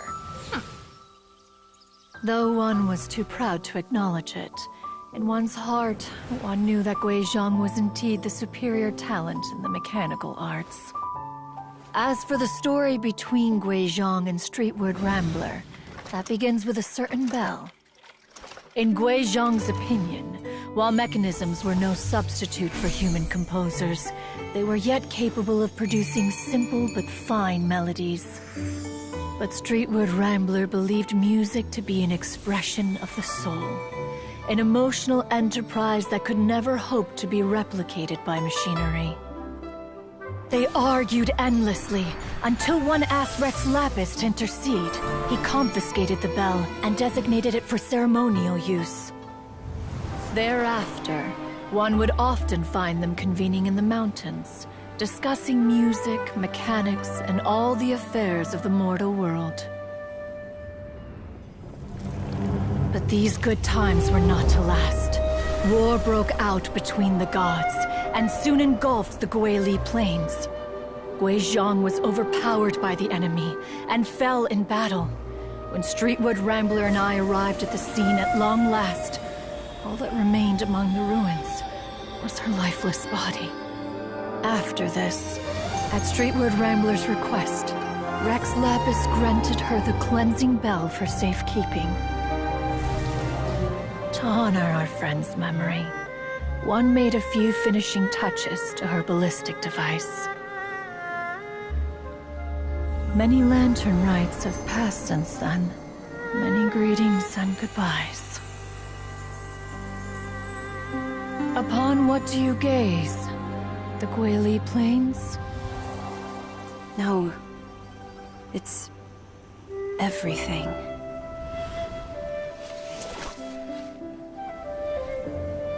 We think of human life as like a lantern that's lit one minute and extinguished the next.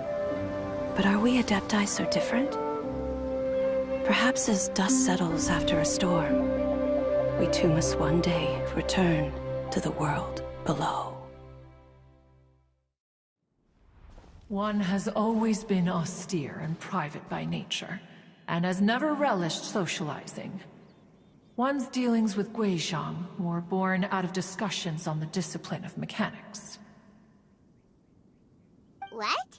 You have loads of friends, and you seem pretty chatty. Just because one is not ignorant of social graces does not mean one is fond of them. One is perfectly capable of partaking in conversation despite being introverted. But in the end, one is nothing like Streetwood Rambler. She is dauntless but thoughtful, not to mention eloquent and wise. Moreover, her friendship with Guizhong was far greater than one's own. Back when they were rivals, they would often compete against one another in the realm of musical composition. That cleansing bell was one of Guizhong's proudest works, having the ability to both compose and perform. Wait! That's weird. Didn't Madame Ping say she pestered an old friend for that bell? And she also said something about being a vain beauty when she was young or something. Streetward Rambler, a vain beauty. My foot. That bell has a sad history. Clearly, she refrained from sharing with you the truth of its origins, since the right time had not yet come. As for her old friend, who else could it be? As soon as Streetward Rambler heard that a certain Zhang Li wished to borrow the bell, she realized that the man was none other than Rex Lapis, and that he had made an enormous decision. After all, we all have known each other for several millennia. Some things between us are implicitly understood. Whoa! So they were talking in secret code? Oh, Paimon did not see that one coming. Enough of your intrusions. Where was one up to? Ah, yes. One remembers now. The cleansing bell is powered by a mechanical art, and can be used to great effect as an accompanying instrument. After the passing of its creator, it was used on numerous occasions during rites of parting. But Streetward Rambler did not acquire it from Rex Lapis for the purpose of producing further funerary tunes. No. Each time she rang it, it was to play the tune that Guizhong composed on it. The two once clashed over their beliefs about the meaning of music. Who would have thought that with Guizhong's passing and Streetward Rambler's mourning, two tunes composed in discord would eventually become one harmonious composition?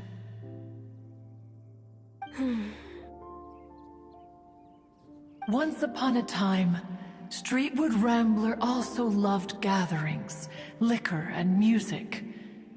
But after Guizhong passed, she preferred her own company.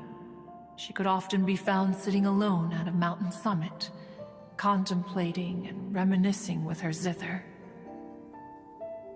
The music would go from mournful to soothing to impassioned.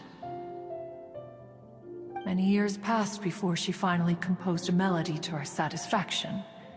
In celebration, she played the tune to the clouds. Regrettably, one has only ever heard her play that tune once.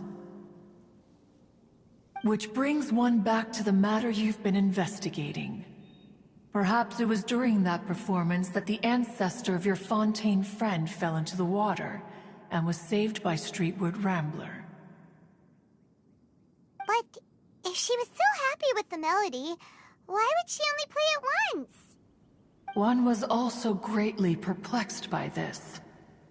After suppressing one's curiosity for a long while, one finally approached her and asked why she would retire the tune after having spent so long on it. In response, she said, "Though the strings that played that melody survive, the one who inspired it is gone. Tell me, Cloud Retainer, when the one attuned to my soul is no longer here, who else could hope to understand this tune?" Aw, poor Madam Ping. I just remember being taken care of by you when I was young. Once the Archon War came to an end, I stayed behind in Liyue Harbor to honor my contract. Although I met Guizhong a few times, I never knew anything of this particular story. Guizhong was quite the visionary, but tragically passed before her time. Her manuscripts still lie unfinished in the realm of clouds. Blank pages give one cause for contemplation on what might have been. Had you not decided to search for that mystery Adeptus, perhaps these stories, too, would have been lost to the sands of time. As of now, you know the truth. That the Adeptus who rescued the drowning man was none other than Streetward Rambler. Do you intend to discuss this with her?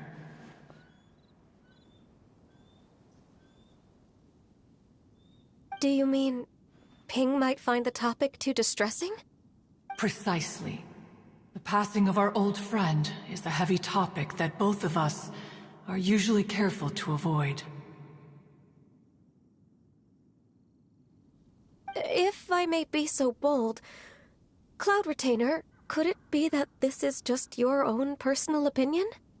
Oh? How so?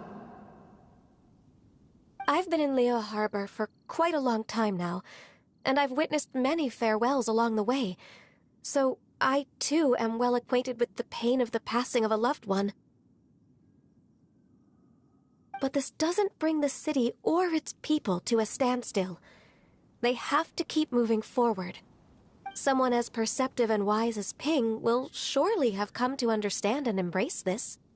Though these immortal mountains have lost an adeptus, the harbor of mortals has gained a wise elder. No loss can ever be undone, but there is always much that can still be gained. Ping has helped countless people, and will guide many others in the years to come, and all to whom she extends a helping hand become her friends. People she can admire flowers and discuss music with. Though it is heartbreaking to lose a kindred spirit, life goes on, because there are new friends waiting for you further down the road. We even asked Madame Ping what she thought about adding a music festival to this year's Lantern Rite. When we get back, why don't we just ask her if she'd like to perform? Maybe we can even get her up on stage. You youngsters and your imaginations. Why don't you come with us? It's been a long time since you last spoke with Ping, and Liyue Harbor is always decorated so beautifully during the festival period. Is not every Lantern Rite the same in this regard? Were there ever anything new to discuss? One in Ping could meet any day of the year.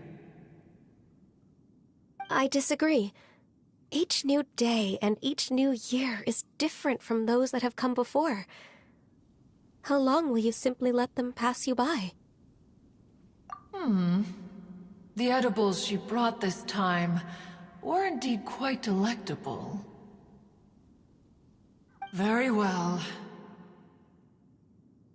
Then one will be off.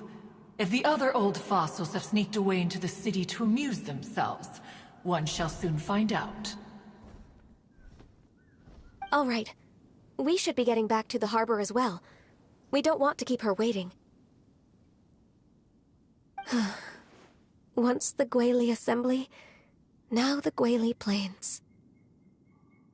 Say, if we planted flowers there and cared for them carefully enough, do you think that one day we'd be able to recreate the sea of glaze lilies? Allow one to take back one's praise from a moment prior. You are still far too given to flights of fancy, child. What? Cloud Retainer? You were still listening? One observed that you were making no effort to leave, and returned to chasten and hasten you. This time, one is departing in earnest.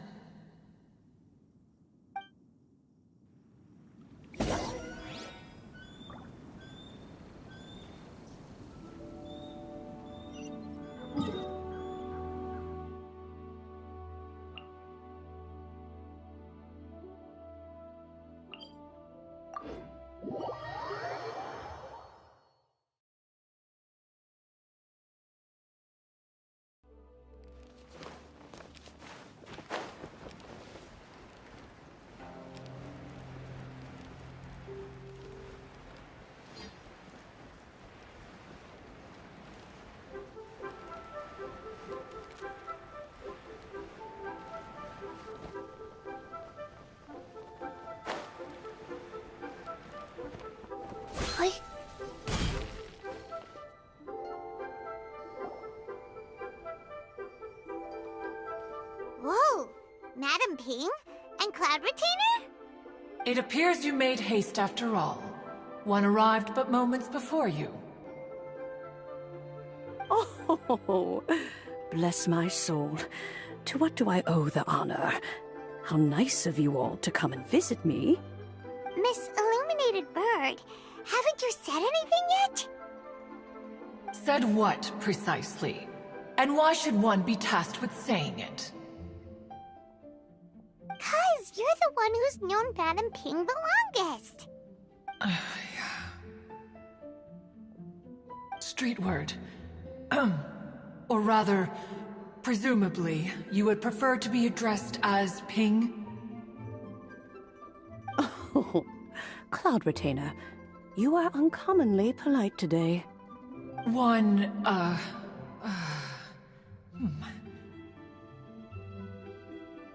Given that Lantern Rite is almost upon us, the weather in the city is most pleasant, and a sweet floral fragrance lingers in the air. Ganyu, please continue from here. Huh? All right. So, this all started because we were trying to help Mr. Dvorak find the Adeptus who saved his ancestor's life.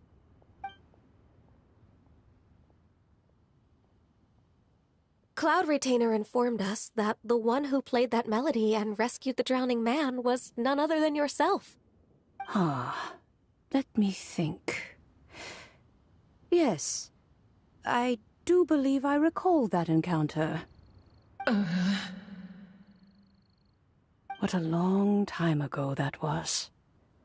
I'm surprised that you still remember it. Even more astonishing, perhaps, is the fact that this story has survived this long at all, when mortal lives are so very brief. It appears that she has proven herself right once again.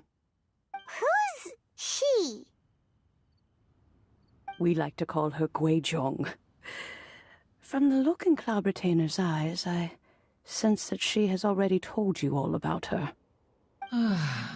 Albeit reluctantly, one might add. There is no harm done. After all, Lantern Rite's very purpose is to commemorate the heroes who gave their lives for Liyue. Although Guizhong did not live to see the splendid sights of today, she was as much a hero as any other. So how has she proven herself right again exactly? Once upon a time, she said to me that humans were a weak form of life that she wished to protect with her wisdom. But as she interacted more and more with them, her opinions on them began to change. She marveled at the beautiful complexity of their spirits, the sheer splendor of all they could accomplish through their hard work and intelligence. She told us that to underestimate human potential would be to make a grave mistake. With the smallest amount of guidance, enormous power can be unleashed in them. And a human who has reached their full potential may well be her equal. Someone who could have as much to teach an Adeptus as to learn from them. She always had a way with words. That her mechanical accomplishments were judged superior to one's own was, one suspects, in large part due to her sheer eloquence. Speaking of mechanics, Cloud Retainer, do you still remember that potted plant mechanism? The one that the two of you gave me as a gift? Of course. Guizhong and one both put an immense amount of effort into that gift. It would be no overstatement to call it a testament to each of our individual technical genius. As Guizhong once said, it takes every blade of grass and every flower to make a homeland. When I see the sight of Liyue Harbor before us today, I am reminded of this. Madame Ping looks very emotional right now.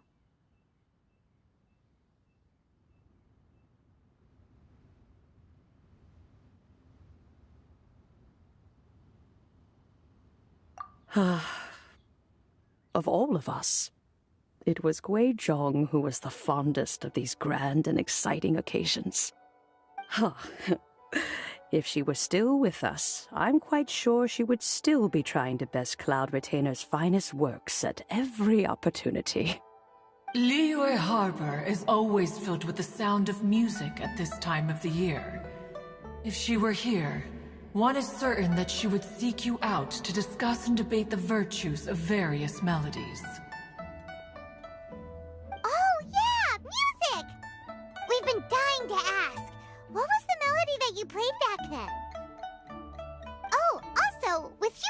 such a music expert and all, why don't you join the concert as a performer?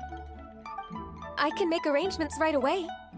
Oh, as much as I don't wish to dampen your enthusiasm, it's been a long time since I played this zither. My fingers don't have the dexterity they once did. And whenever I play that tune, it always reminds me of her. I start wondering what she would think of the changes I have made to her melody. There was a period of time whenever I started strumming, it almost felt like she was back again. Sitting right there on the stone stool next to me, chatting away.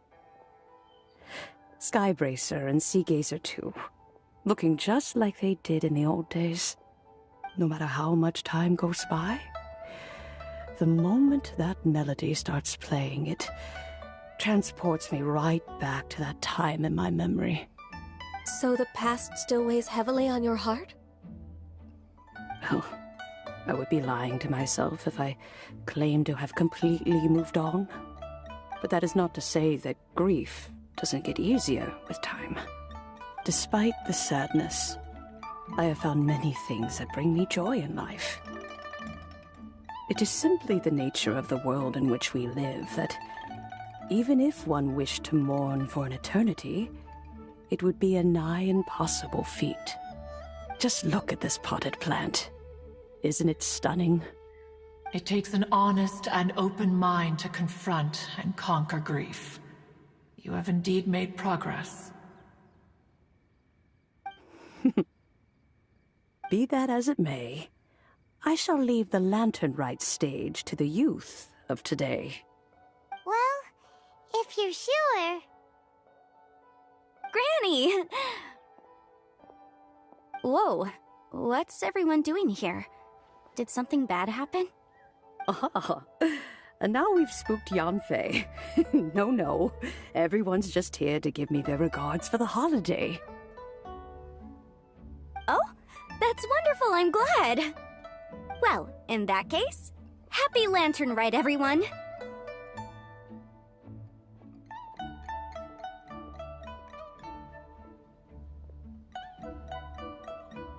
Happy Lantern Rite! Oh, I just remembered that I have some, work to do at Yuehai Pavilion that I need to discuss with Yanfei. I haven't been able to find a chance until now. I will leave Mr. Dvorak in your capable hands. Cloud Retainer, Ping, we will be off for now. Huh? Does it have to be right now? Which case is this again? Hey, Ganyu! It seems Ganyu still has much to learn when it comes to the art of deception. What a pity. She has learned nothing of one's ability to carry a conversation. Since it's been so long, Cloud Retainer, why don't you stay? I'll make a cup of tea and we can chat a while. Gladly. This was one's intention as well. When you next see the Fontaine musician, please give him my regards. I'd like to wish him the very best with the concert. You got it, Madam Ping! Thank you all. I think you've listened to enough of my nattering for one day. As for that melody, I will play it for you all another time. Goodness knows I need to practice it first. Wow, that'd be great! We'll look forward to it. When that time comes, wherever her spirit may be among the countless grains of sand and specks of dust between the harbor and the mountains, perhaps she will look at the Liyue of today and steal a smile when she sees the prosperous land that it has become. All right, let's go tell Mr. Dvorak the news. Ping, what say you to convening more often in the future? That would be quite wonderful. But I must say, after all this time, I've grown quite accustomed to the harbor. when we are to meet, I shall have to trouble you to make the journey to the city. You sound just like Shenhe. The child is constantly telling one all sorts of stories from the city, as if one was partial to them. Have you ever considered moving to the city, Cloud Retainer? There are plenty of people here to talk to. I think you would find it quite the antidote to the monotony of solitude. And if you looked around, I suspect you would find some young minds with an interest in the mechanical arts. Some of them even worth training. We shall see.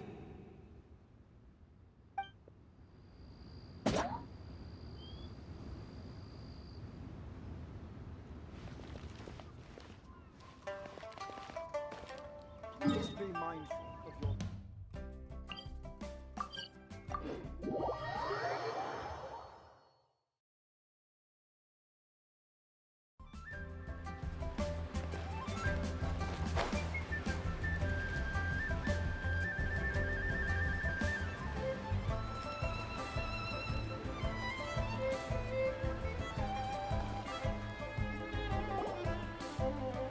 Mr. Dvorak!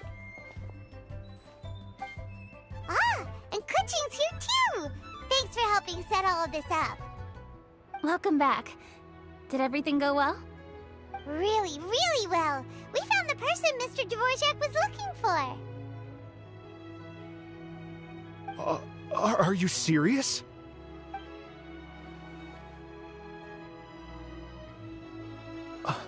I see. So the melody my ancestor heard was an adeptus remembering her late friend? That certainly explains why it was such a powerful and poignant tune. Huh. That's a really interesting first reaction. Guess that comes with having a musical mind. I have to say, though, it's hard to believe that the fairy from the tale is now an elderly granny. Oh, Paimon knows exactly what you mean. Normally, Adepti don't age at all. But Streetward Rambler, or Madam Ping as we know her, probably only became old because it's what she wanted for herself. Madam Ping possesses vast knowledge and great wisdom. Whatever physical form she may decide to take, her mind and wits are as sharp as they come. Yep, Kookiez summed it up perfectly. That's exactly what Paimon was trying to say. I think... yes. I must thank her in person. That can wait until after the concert, though. For now, I need to devote all my emotional energy to the performance. Ah, speaking of, Madam Ping wishes you all the best at the music festival. Paimon has a sneaking suspicion that she'll stay in her usual spot, but listen to the performances from afar. Wait, are you serious? Huh. Oh no, now I'm starting to get nervous.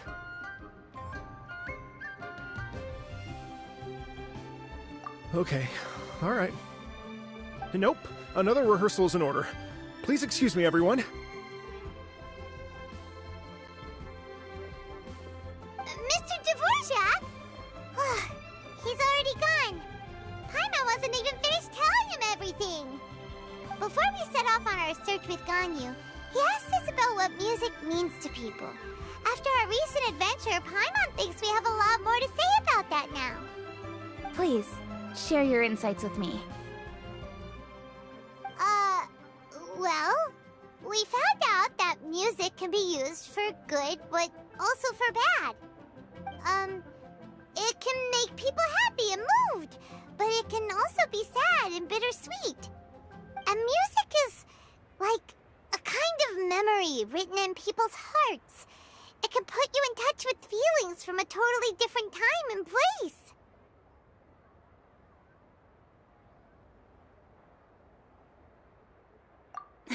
It sounds like you had an eventful trip.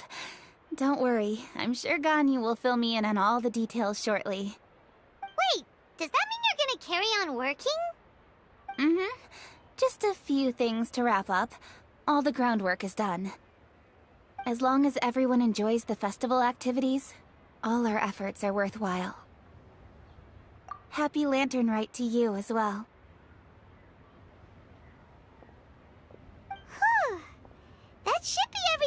taken care of, right? Oh, no, wait. Paimon feels like she's forgetting something. What was it? Oh, it feels like it was a while ago. Shoot! Latent... Wait, no. Anyway, fancy bamboo shoots! Zhongli said he wasn't in a hurry, so if we went now, there's probably still time, right?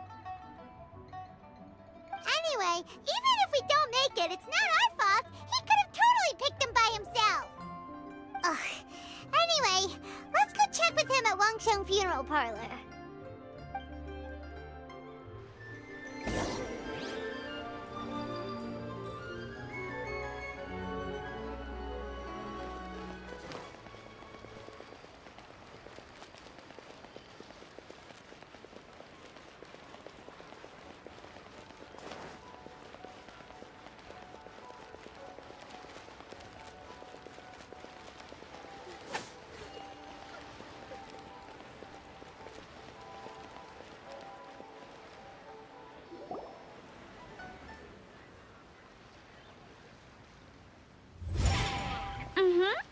Da da da da da da da da da da da. Oh. All right, let's take a break here. Oh wow, look who it is! Are you here to hang out with everyone's favorite funeral director? So you're just casually practicing your rapping skills at the entrance to your funeral parlor? In broad daylight? Okay. After everything we've been through, you don't see me for a hot minute, and you're back to being scared of your own shadow. We have all this open space, a clear view of the mountains behind and the sea in front. Not to mention we have several invisible audience members enthusiastically cheering us on. It's the perfect spot to rehearse. Invisible audience members? Gotta say, it took me a few days to get used to Director Who's way of talking. Xinyan was pretty spooked too when she first got here. Just like when she sees a frog, but a giant frog with sharp teeth. Come on, knock it off. What's wrong? I've never seen someone look so confused before. Well, don't worry, because Director Who's here to explain it all. There once was a Fontaine musician who went around town on a mission. He came door to door for his iridescence tour, looking for acts to audition. With my words, Xinyan's chords, and Yunjin as our mentor, we'll take the stage by storm with flames roaring and the whole audience calling for more. For sure! The whole dance floor will be yelling encore! Encore! Oh, now Paimon's rhyming along. But when you say flames roaring, are you sure this will be safe? No, don't you worry about that.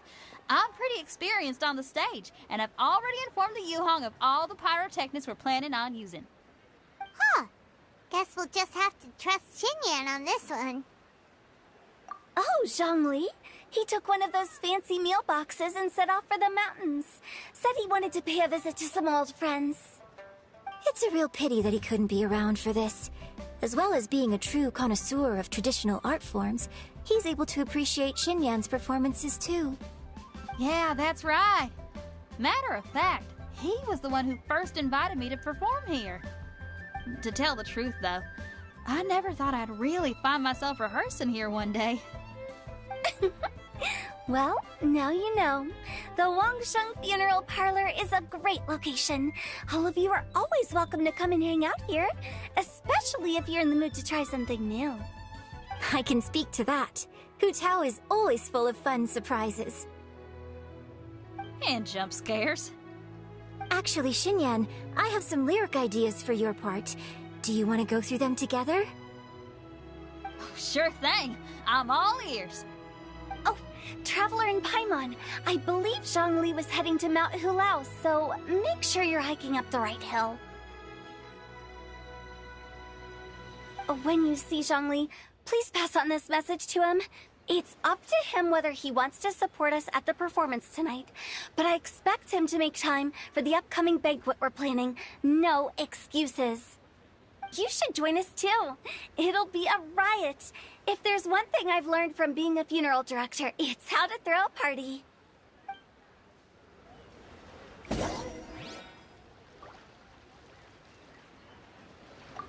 Okay, everyone. I think that's a long enough break. Let's take it from the top, shall we? Ms. Yoon is such a strict mentor. These breaks aren't even long enough to have a sip of tea. Well, you were desperate to get involved, and this is what it takes. If I gave you half the chance, you'd be sipping tea till nightfall. Hey, how about I treat us all to some late-night snacks once we're done? Hu-Tao, what you craving? How about some stir-fried filet with a side of crab roe tofu? Where are we gonna find crab roe tofu so late at night? We could always just go pester Masterful Chef Zhongling. Now I'm hungry. All right, let's knock this out and then go grab some food.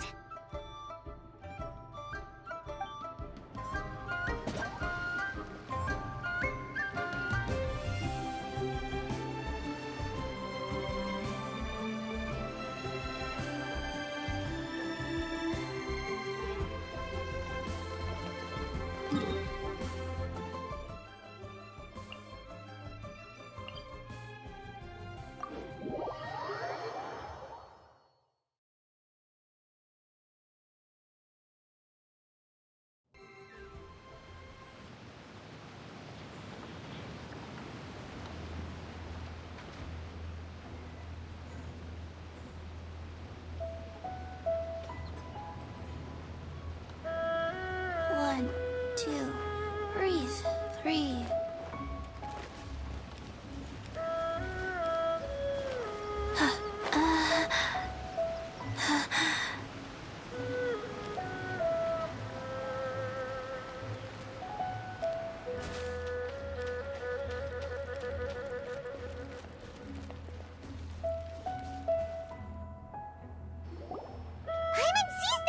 It's illuminated deer and illuminated bird number 2. A familiar face. Have you come from Liyue Harbor? How is the city nowadays? Everything's great, but you know, if you're so curious, you can always go and check it out for yourself. In fact, Mooncarver has been taking many walks on Mount Tianheng in recent times. I believe the sights of the city are quite familiar to him. Zhongli! Here you are! We've brought the bamboo shoots you wanted. Impeccable timing.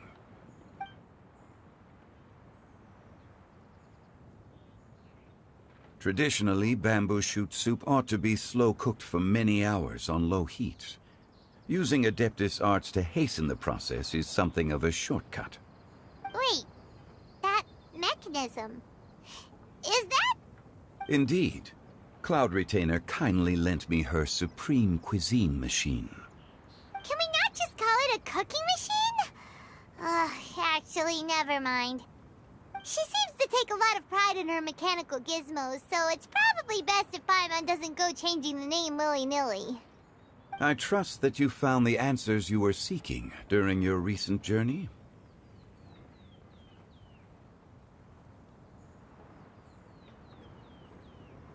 Excellent.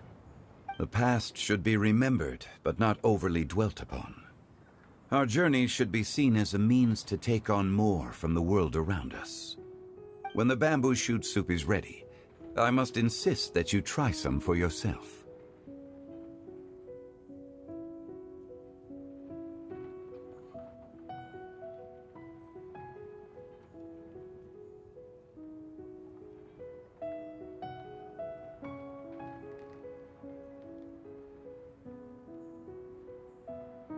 Oh, Zhongli!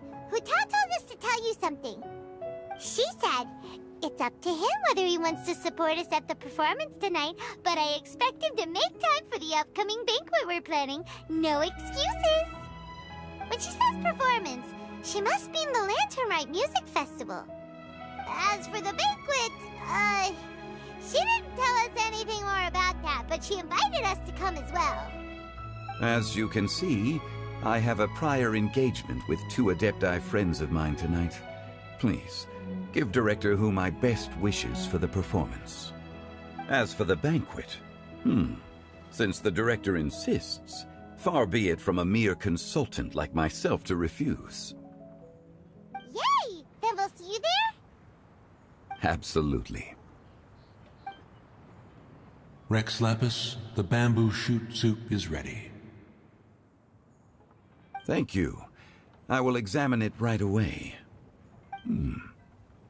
The appearance is exquisite, and the aroma rich and intense.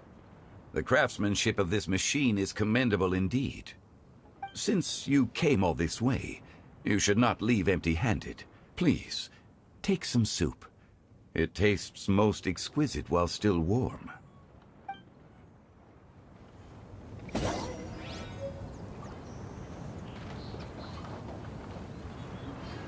I intend to reminisce with my old friends for a while longer. You ought to get back to Liyue Harbor. There is a performance you do not want to miss.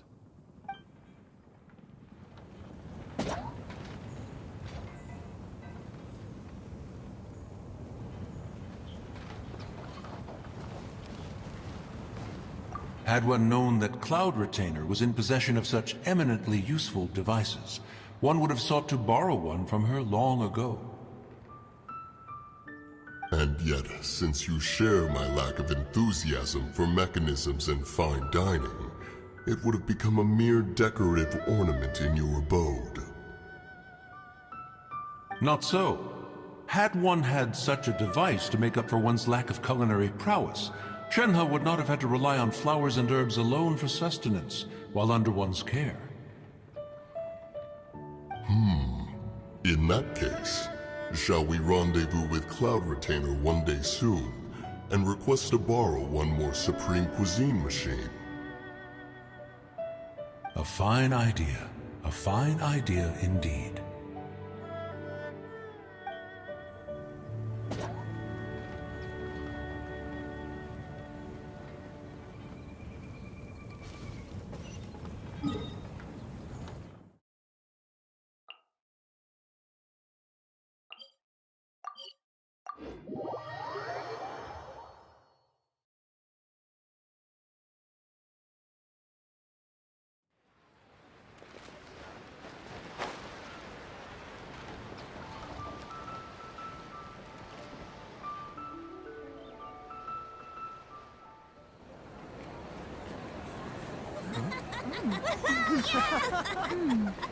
I'm honored to be here on the Iridescence Tour stage. All right, without further ado, I'm Xinyan, this is Hintao, and this is a little something called... The Flame Lilies!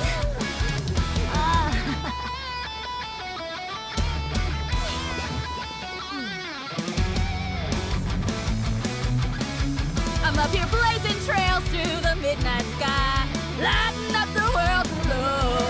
And when the crowds all hear my voice, they'll meet the spirit of rock and roll. Let's go! Hey, you butterfly, you too buzzing by, guiding your way to the afterlife, opening the path without a fright. Oh, I'll light the fire, watch it blaze across the universe. I'll spit my rhymes, watch your step, or you'll get burned. Hey, woo!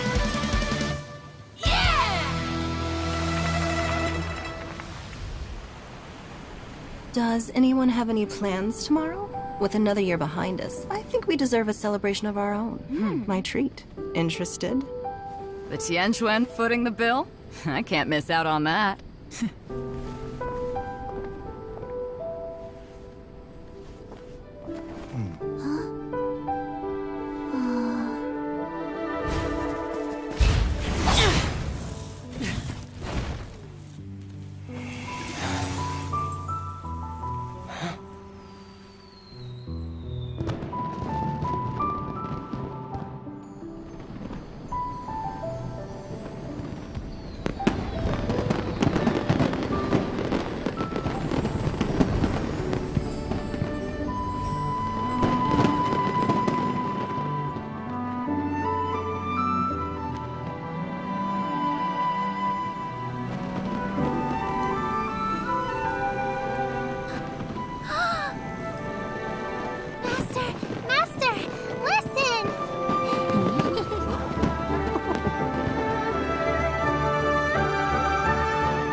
May the year ahead be a blessed one.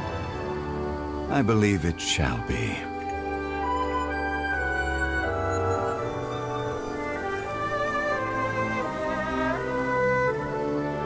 Master, the Xiao Lanterns, Ha! Elementary. One shall fashion for you a Xiao Lantern the likes of which the world has never seen.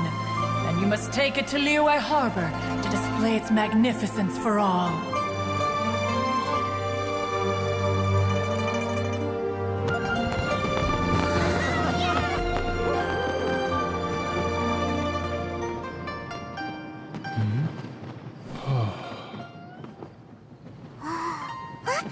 Listen! That must be Manaping!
So lively!